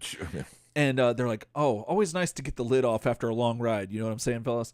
And of course, pop your top. Yep. Oh my lord, nobody says that, Ryan. Jeez. Who would say that? Who would say that about anything? That? Yeah. Who would ever say that? I love it. And since I've had to be concerned about helmet, of course, it's been quite a while since I've had to be concerned about helmet hair. So, that's kind of funny. And they're strolling up to the farmhouse. Well, Stainless Steve Steele's house. And knock, knock. Now, this is where Deep Diving Daddies come in. Now, you ready, Ryan? I need you to think about this. So, it says NOK, but like, is that a different type of knock than KNOK? Or KNOCK? Like the different spellings of knock. Does that indicate the different tonality? How do you think? How do you feel? I think that it's valid that it could. Okay. Thank you. That's all I need. need. What do you think? I agree. I don't know what this sounds like, but I know that it's different. Because why spell it different if it's not different? But I don't know. So all I know is that that's not how I would have done it. But then again, you still get the same point across, just spelling it differently. So who knows? But he is received at the door with stainless Steve Steele. He says, "Hey, you made it. That was fast." And he goes, "It's easy to speed when you can cloud the minds of the state troopers." And I did not put that together until just now that he said that there. So you realize that these two have had a history because they say it's been a while. One calls the new character calls Steve Rusty, which is great because he's old, but also he's Steel. But they embrace and everything's cool, and they're like, "This is the right model, right?" And he's looking at the package. He's like, "Do you even have to ask?" But he's like, "You're always great on the details. Anyway, come on in. Everybody's in the kitchen." And so they stroll in, and Steve introduces everyone because Jay and Splinter and Metalhead are there. He introduces his new friend as Mr. Bronze. And Jay's there, Splinter's there, everyone's there. Splinter starts having a reaction, and it's not a pleasant one. And he goes, "Bronze, I've told you before." Well, he doesn't say this. He's thinking it. He says, "Bronze, I've told you before. I do not welcome your intrusion in my mind." And Bronze replies that, "My apologies, Master Splinter. Although, truth be told, I never get very far with you." And you're like, "Oh, snap." So, this dude is obviously a telepath. And so Louis Bronzy goes back to Mirage 2. Oh, I don't remember this. Volume 2. Yeah. Sorry. Mirage Volume 2. He is the tenant. When everything's going down with Baxter and things are going on, there's a scene. I forgot about this. Where there's a woman named Miss Tilley, who is another one of April's tenants at the apartment she owns. She gets mad she's talking to Mr. Bronzy about how she's mad that April has raised the rent, and then criticizes the fact that she lives with a baby and a man that she's not married to. Right. She criticizes April for a lot of stuff, and Bronzy says, "We've all done something that others would find objectionable." Then he is the one that witnesses DARPA go through and the FBI go through Casey and April's flat after the Baxter stuff. And then he helped them free Raphael from Baxter and stuff like that. I forgot all that. Yes. And then it says, after the adventure, I'm using TMNTP for this. He used his mental powers to force everyone that forget what happened to save Leonardo. He is the guy that did the mind wipe. That I remembered. But yes. I forgot that he had appeared there. I assumed that he had shown up. He was before. One of those very, very Kevin Eastman style, a guy in the background. Yeah. And then he winds up being something. But that's the guy who did the mind wipe. Oh, okay. Yeah. Because I remember the mind wipe thing, but I didn't remember the rest of the stuff. But now that you said it, it's true. That's why I looked it up, because it's I'll be honest, I didn't have the elephant trunk on this one. You know what I mean? I wasn't there for that. I forgot exactly who he was, but I knew he was somehow associated in Volume 2. I just can't remember, and there it is. So, Mr. Bronzy's back, boys. Right. So he's back, and pleasantries are exchanged. Metalhead is very happy to see him, and he wants to hear stories of the city. Metalhead does, which is interesting. Yeah. But he's there to deal with some business, and so he's like, "Sorry, Metalhead, gotta wait." So he hangs up his coat and he goes, "So you're Jake," and a lot of this reads like good cop, bad cop a little bit. It does. But it never really quite works that way. But it definitely has that kind of vibe to it. I think as Jay's got it figured out that Stand Still Steve ain't gonna do shit. No. Not with Splinter here, and not with Metalhead being kind of cool with me.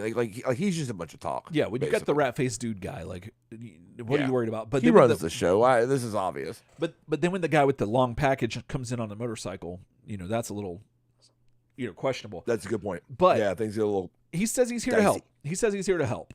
And So he's like, help? What do you mean? Just relax. Everything, and tell me what you were doing out in the woods. Tell me everything. So Jay is sweating. But speaking of sweating, we cut to the big sweating boys, as we like to call them. And you got your boy Casey, topless Casey Jones. You know what I'm saying? And he's just huffing and puffing and kicking and switching. And then you got, I don't remember which, I think I looked it up and put it in my notes. Who is this? This is on the Utrom Island, by the way. It's Casey, Raph, and Mike. They're all in the gym because I forget the symbols, like which one's which. But they're all practicing and not practicing. What am I saying? They're all training and just like, basically just working. Exercising, getting some, blowing some steam off. Thank you, Ryan. Exercising is the word I was looking for, and I could not recall what that word was. They're moving their bodies in a way that would promote physical strength and health. There's a word. There's a word for it. I can't. Yeah, I just can't put my finger on it. So there's all this future tech, all this weird stuff happening, like gravity things are going on, and repulsor bars, agility training, all this stuff. It's kind of wild. Artwork is fantastic, as you've grown to expect. They start to realize that, there's the Foot Clan are here too, training as well, and they see that Leo is over in the another part of the dojo, I guess, for lack of a better term. He's also training and practicing and doing some katas and whatnot with a boken, which is what we saw on the cover, which is the wooden sword. Yeah. And so other foot soldiers are there, but also your boy Cha Ocho, who's staring at Leo, just mean mugging him the entire time. Mm-hmm. And we forget to mention that Cha Ocho has a scar on his face that's like, diagonal across his face. Looks like the slash of a bladed weapon, perhaps. Yeah. And so so he's staring at Leo, and Ocho challenges Leo to some sparring, just being like, just do some practice, this is fine, blah blah blah, it'll be okay. And then a lot of fighting, and it starts getting more and more heated. And then Ryan mentioned we had the special editions. Then they start sweating, and all of a sudden Leo's bandana comes off, and then that's crazy. Cha Ocho's armor comes off, and the swords are gone, and all of a sudden there's naked combat. The swords. The swords are gone. Yeah, naked combat. They just start wrestling. I missed that part, mm-hmm. and that wasn't a sword. I'm corrected. I thought that they still had their swords, but that's different. That's different. But no, it is a different kind of sword, if you will. And so okay, we're see, you're in shock right now on the screen. Oh, you were. Now you're back. See, I recovered. You recovered. Oh, I was trying not to make a thing out of it. I know. I was like, just keep going. I know. I'm proud of you. But you reacted. They take their swords and this fight into their own hands in more ways than one. And but the special edition, it cuts off and it gets right back to the resolution where Leo picks up the sword again, and then they kind of have one final thing, and then Leo ends up winning the I guess fight, saying that your technique has improved since our last encounter, but now as then your overconfidence betrays you. And Leo's got the what is it? The boken? Yeah. Boken, and, yeah. He's like tracing right the scar on his face.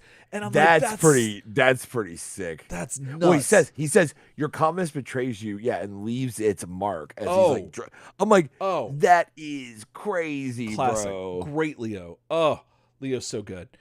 And that's awesome. Yeah, so then your boy Ocho breaks the boken with his bare hand, and they start. Everyone's realizing, it's about to go down. They're about to have a party, and then all of a sudden, Karai shows up. Yep, she's not happy, and no, my favorite thing is, I believe it's Leo. I think this is still Leo. It might be Raph. Says, hey, It's the Bigfoot herself, and that killed me. Yeah. I That's good. I loved like that. I That's loved it clever. so much.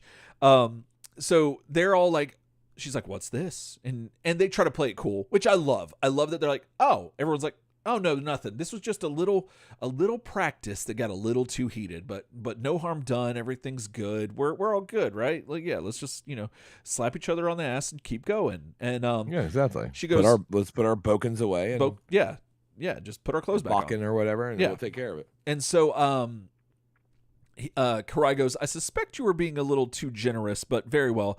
And she's like, "Ocho, get up. Silence." He tries to explain. He tries to be like, "Mistress, no." I don't think he sounds like that, but that was me. No. But silence. We will discuss your dishonorable conduct later when I will determine an appropriate punishment. So, geez. And then she turns around and she goes, "By the way, Mr. Jones, I wish your wife a full recovery from whatever afflicts her." And I'm like, damn, that's like, No, I she's on love top that. of it. I love that. I absolutely love Karai.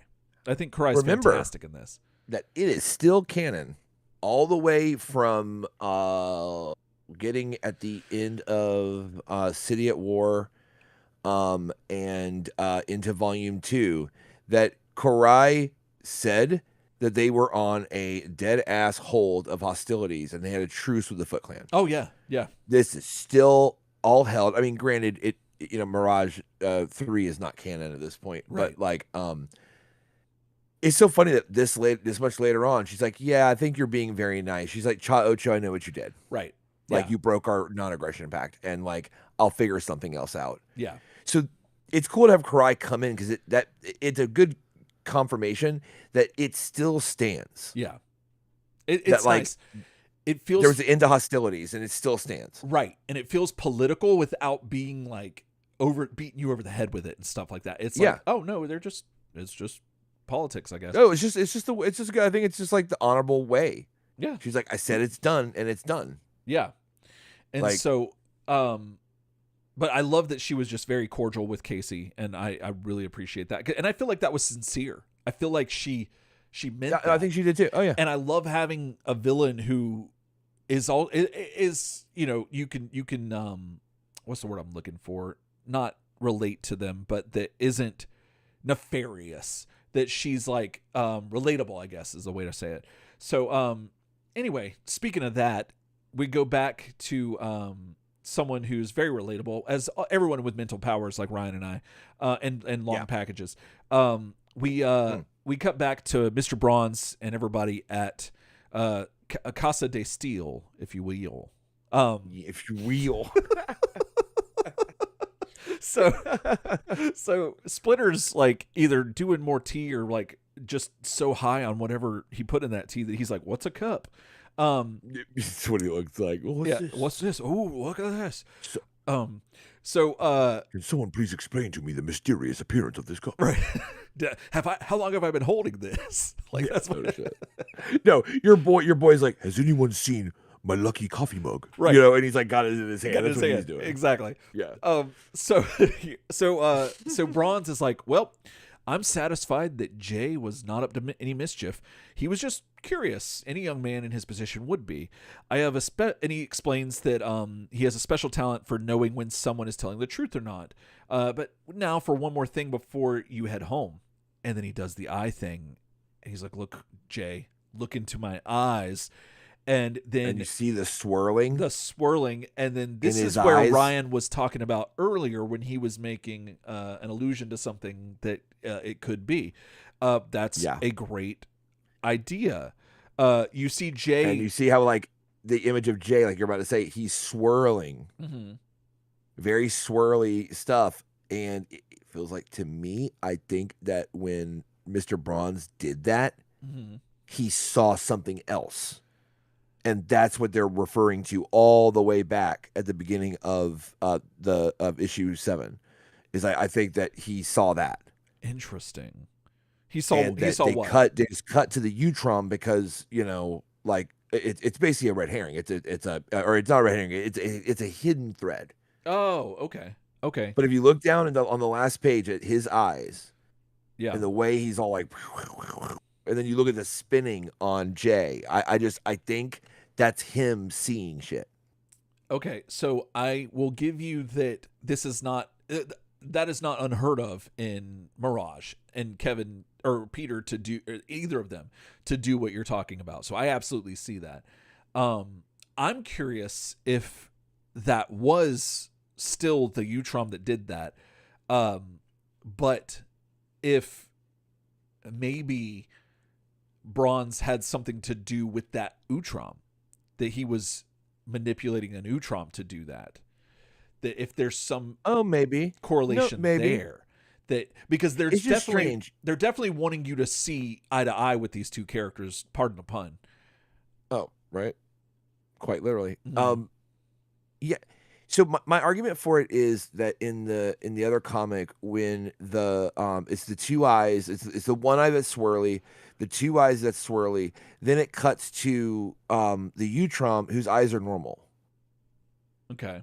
Like it's pulled away. Mhm. That's my only thing. Okay. Like There's- I'm saying we don't get a resolution in We this don't. issue, We so don't. it's up for anyone's debate. But Right. I want to put the pin in that to say that like that's kind of my theory on it. There's something there. I'll give you that. I think there is definitely Yeah. something there. So that's really cool. So your boy Jay is like spinning out of control. He's like, I feel so strange. What is this? And then someone's saying, wake up, Jay. And then he wakes up and he's back in the woods with a gun. And he's like, what time is it? That was a really long nap. You know, what was I doing here? Like target shooting? That's wacky.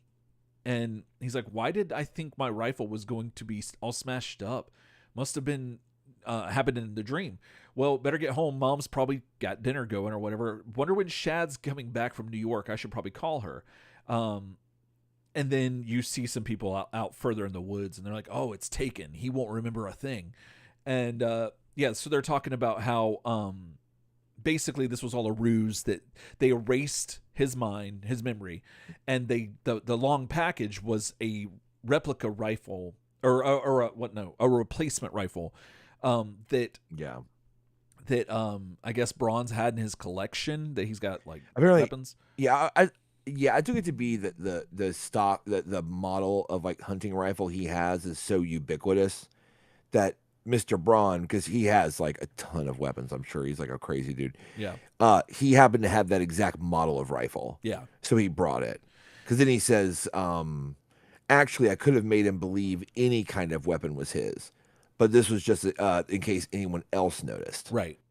Which is great. Pretty cool. Oh, absolutely. Yeah. Like, no, that's fantastic. So they're Yeah, all I could have talking- given you like a whole different gun. And you'd be like, oh yeah, my trusty gun. Like, Right. you know, pretty neat. So they talk about getting food from the India house, and that's where that wraps up for now. So then we cut back to the hospital, and let's see where we at. So back at the Utrom Island, Raph and Leo are walking into April's room discussing the fight. Dr. Clyron is about to reveal the results of the DNA analysis, and this is where I thought of you. I thought of the whole not the father thing. And yeah, he goes, as I was saying, and he explains all this stuff about how Robin is clearly the offspring of both parents. April is genetically related to neither one, which could mean that she's adopted. And it's logical, but peculiar. Donatello is figuring out, and he goes, I gotta get that right. Clyron says, and even more peculiar are the anomalies, genetic markers in April's genome that we're trying to figure out. Before he can explain further, April starts having an attack, and basically the nanobots are attacking like her brain and her nervous system and all of that, and it is not good. So she's like writhing in pain, and they've shifted into disassembler mode. So they're eating her alive, essentially. And yeah, that's kind of wild. That is wild. One thing I want to mention here in the upper right on this page, you see a Utrom in a robot suit that is much larger than any of the other ones that we've ever seen, or at least that I recall seeing at the moment. And I just never thought about them having larger models of that. Oh, I thought that was just inaccurate. I just thought that was Just proportional exaggeration. inaccuracy. Oh, Yeah. because I'm like, oh, it would make sense. Because also, to have if a you few. look at April, look how long April is. That's true. That's She true. is huge compared to like people in the background. So I think there's something going on with it. So I think Okay. he's drawn kind of in his own scale. Look how big his hands are. That's true. It just yeah. But no, I mean, But still, it is thinking about that. it is a though. cool idea though. It's a really cool idea that they could have like different size Utron bodies because that wouldn't you? That would make sense, right? Yeah, absolutely. Yeah, for like different things. Yeah. Yeah. So I can totally no, that'd be cool. oh yeah. So let's see. Was there anything at the end of this issue? You got the nanobots, which I love. That they have, they look like little turtles. I don't remember if that's Yes. how they actually look, or if that was just like That's cool. But the fanciful. cover is really cool. But the cover is great. It's not. I don't think it's quite like this, but it's very close, if I recall correctly, because I remember owning it. And then this was some other. That's not Turtles related. Yeah, that's not. There's a And then- crossword that is Turtles related. Oh bro. yeah, I forgot about this, Bro, and I want to do this so bad. Yeah. Like, but I don't know. It might be too. We might have to save that for a bonus episode. yeah. A special turtle soup boner with some homework, I guess. But yeah, what'd you think? Was there anything else at the end of this? Let me see. There's this whole thing with this paleo Tales of the Late Cretaceous thing, and It's a Jim Lawson. It's a Jim Lawson miniseries. It's not turtle related. Jim It's Lawson another- thing. But then the turtle related But thing. the last page is the inked is page the from inked Norman page. Lee. I knew I was forgetting something, and yeah, it looks great. It looks so good. So it's Peter Laird and Norman Lee, and yeah, love that. Apparently, like in his little intro thingy, that was stuff he worked on at the beginning of the comic. Worked. I like. He's like, oh yeah, I started working on a book for Marvel called Deadpool. Yeah. Yep. And it's kind of cool because it's like that is before he blew up. Mhm. Like before it's like Deadpool was Deadpool. Oh, yeah. That was like, and then that would set up one of Eric's like most lifelong bitterances is how he was into Deadpool before anybody else was. It's true. And 5th grade, his screen name 1993. on the floosh literally says gives you his stats. It did. That's true. I'm So glad you remember any the of you that floosh. thought you were cool with Deadpool like longer than Eric, like think again. Think again, but y'all can have him now. I still like him, but y'all can have him. Sure. But yeah. So I thoroughly enjoyed that. What did you think? I thought it was good. I thought it was a lot better than the last issue. Mm-hmm. Not to knock it, but I am going to knock it on the gigantic versions of the Turtles we don't know or necessarily even really care about being thrown at us out of nowhere. Yeah. And that it's like a third of the issue is a big fight against the issue. Mhm. Maybe if they like pull this all back and like that matters and it's a whole thing, then like maybe it'd be really cool. But Yeah. this episode, this issue was fire because it never stopped. Mm-mm. It brought back Mr. Bronzy, who was like a gigantic character, not a gigantic character, but like wound up being a very big character in volume 2, Mhm. given he's the one that did the mind wipe, which is Right. kind of crazy. I liked it a lot more than issue 7. Oh yeah. No, I definitely enjoyed this so much. I love the callbacks. I wish there was a little bit of like go back to this issue and see this like how they used to do in comics, Oh, like the editor notes and stuff. right. Yeah, I don't think they even have it when he appears. I don't think they Give me a did because if second. they Let me try I did, didn't miss it. if they did, they would have probably like given it away before you got there.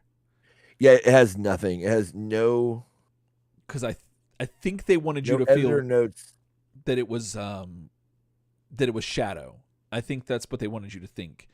That The was only note I see in the entire comic is the one where it describes that a boken is a wooden practice sword at the bottom of page 16 of the book. Oh, okay. So yeah, so they don't there's no editor's notes. Mm. But you're right, maybe it would have given it away. Maybe it would have been Yeah. a little bit like this is kind of for the old heads. This is for the people that remember. Or we're going to use the fact that y'all probably don't remember and we're going to expose it later. Right. Like so it's like we're going to bring it all back to you. Right. Yeah. But it's So- cool though. Yeah, no, absolutely love that. And I love what they're doing with April and all that stuff and the nanobites and or whatever they're called. And bringing it back to volume 2.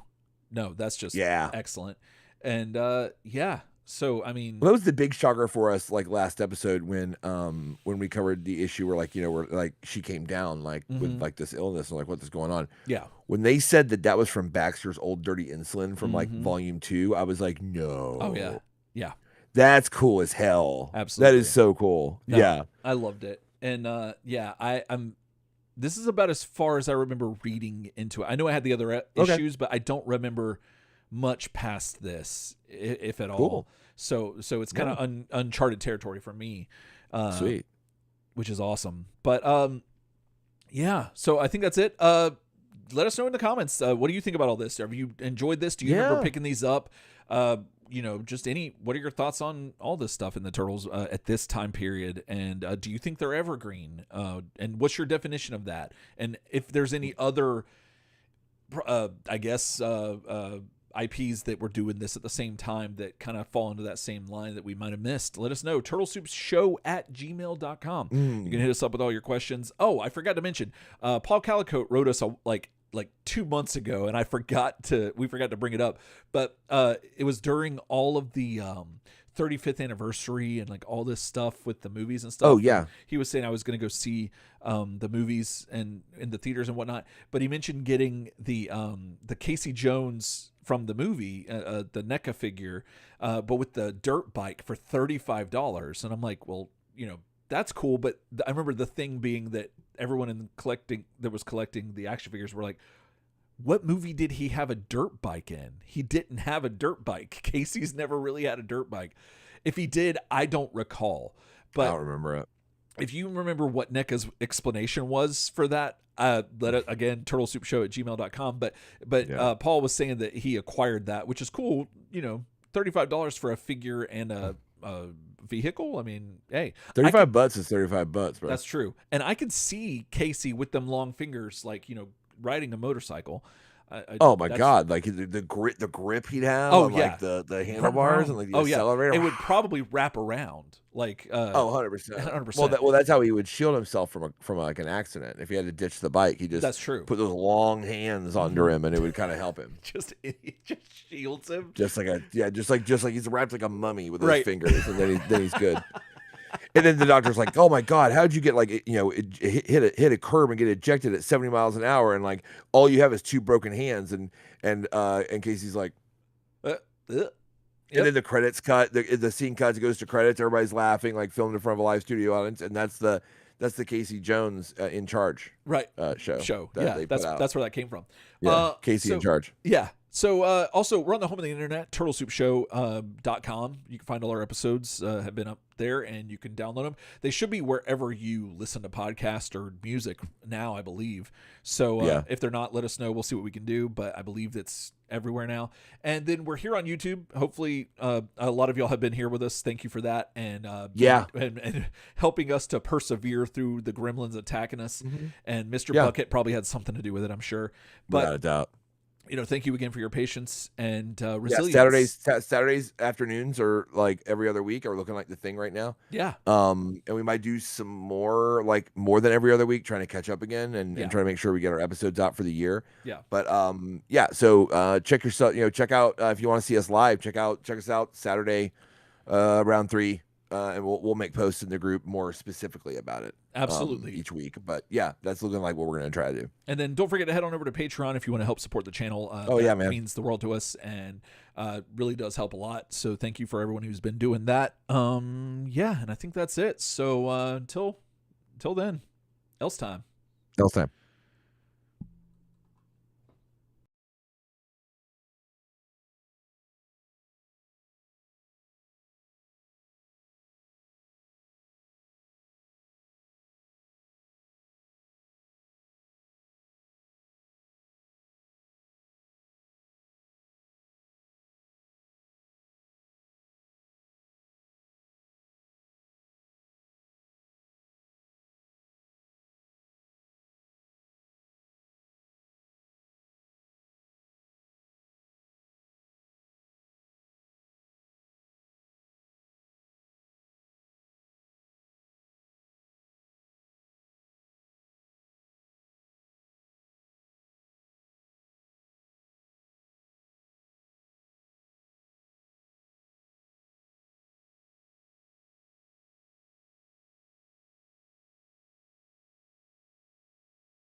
And we're back. Oh. Live stream comments together, stays together. That's true. And M-Dub just asked Clemens, back from the Costco? I'm at 2%. Which is literally like, he's like, bro, did you get back from the store yet? Because we have to help name this episode. And then like, I got to get out. Oh, yeah. I think that's what that means. But yeah. Oh, I was taking it to be. I don't know what else it means. That he was watching it the entire time, and he was at Costco and didn't charge, and that's why his phone's at 2%. But I don't know. I could be wrong. Clemens back from the Costco? Question mark. I'm at 2%. Let's see. Maybe I'm wrong. Sometimes M says things, man, and like you need a lot of context to know what it means because like he's not here. Another Like level. he's not going to waste his time like setting up, like The fact specifically telling you. The fact that he's here and blessing us with his presence. Yeah. I mean, we should be thankful. Like, 100%. That's 100%. Yeah. So, yeah. The reason I didn't show the chat screen is because I thought that maybe I didn't see your audio thing on there. So it's been a day, so I'm like, I'm not gonna show the chat. It's been that kind of day. So, yeah, so, honestly, sorry. with all the updates and stuff, like I think maybe just like you restarting your whole computer Would have fixed a lot of this. There's just a lot going on that needs to get reset. But I didn't want to risk it. So we'll do not risk it. But anyway, here we are at the end. We did it. Yeah. So So we're a little crunched on time. So Eric and I were chatting a little bit. Like we think we really like You Are Not the Father, or you're not the daughter. The sister. Sorry, the sister. One of them. You are not the sister. A family. You call that family. Daughter's not bad because like that was the outcome. Oh. That she's not the daughter. That's of like cool. of her parents. Like, that's cool too. Okay. Yeah, and daughter sounds like father a lot more. It's like you are not the father. It does. You are not the daughter. It does. The only thing I think we could do to spice it up would be do it in like a Krang, like Utrom voice, because he's the one that says it. Do you have Krang there with you in the studio? Is he there? Oh, hold on. Because we could just get him to do it. I mentally blocked him out, given like how bad things have been. With him, but you had Bronze come in and mentally help you do that. Yeah. But it didn't everybody. take in this case because it can't because Right. the psychic scars from Krang are too deep. Oh, absolutely. Hey. Yeah. Are you too good to come on now? Or no, come here. God damn it. You can't be that way. Was he in the bath Were you in the bath or like or the shower? oh he was in the pool outside. That's not good. Oh. Florida bath. Yeah, that counts. I think he did say he rinsed off though. Oh, okay, good. He was probably like riding turtles out there. You know. Here he is. Yeah, you can come on. Come on. No, I won't hurt you if you do it. Okay. Yes. Oh, Krang. Hello. Hello. Oh, it's good to see you again, Krang. Oddly enough, it's Yeah, it was good to see you too. I love your voice. It's in my ears and it's delightful. Yeah. Yeah. So I don't know if Ryan filled you in at all, but we need you to help us name this episode if that's okay. Oh, so now that you need me back, I'm gonna just go ahead and use me then. I felt like you use people all the time. I felt like you'd be used to this. So you know, you want quid you pro want me quo. to get on your head, cover your head up Oh, like I did to Shredder? like you did to Shredder in Adventures? Not particularly, no. But thank you for offering. I try not to yuck someone else's yum, but you know. But no, I just might need you to just say the what the title of the episode is. I'll do the number, and then you can do the title. It's going to be "You Are Not the Daughter." Yeah, you say like you're not the daughter. It's kind of like you're not the father. You know what I mean? But like it's like you're not the daughter. You know? Do you get that? Okay.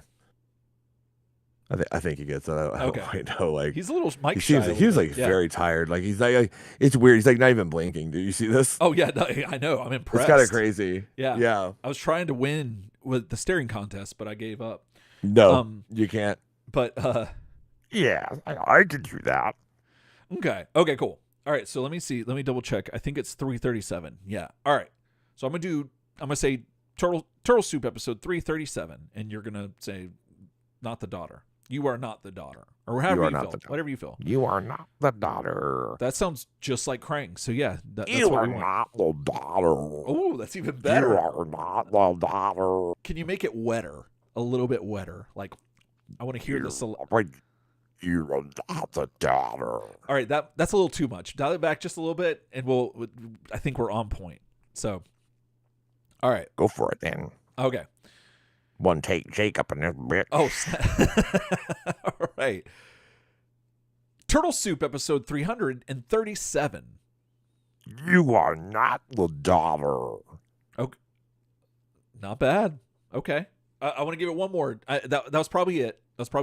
But just to make sure, just that's how we do it. That's how professionals do. You're a professional. I never agreed. Well, like you don't agree to anything. Like, you're on the show to do this, and maybe if you're good with this, you can come back more, as long as you don't make like disparaging remarks about Mayor James Keenan again, because that's what got you kicked off the show the last time. That's right. We got a cease and desist. No, but the thing is, he's like a gigantic celebrity. Like he can actually sue us though. Like that's the actual problem. It's like yeah.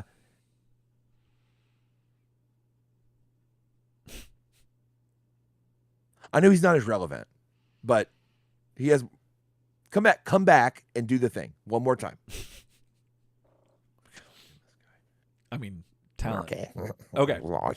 As long as you ask me nicely. Krang, thank you, and please, would you mind giving us one more take, and then we'll be out of your non-hair. I can. Okay. Let's go. All right. Turtle Soup episode 337. You are not the father. All right. I said father. You said father. So let's try it one more time. Okay.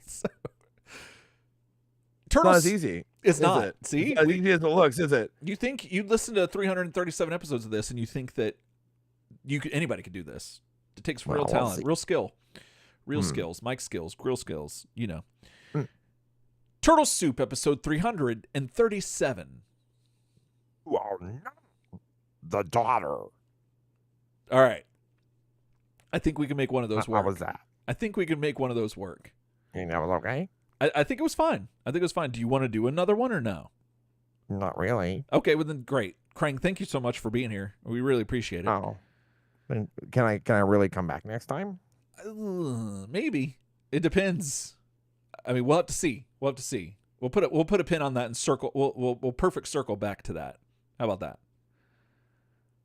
Oh shit. Oh, that was he did not like that.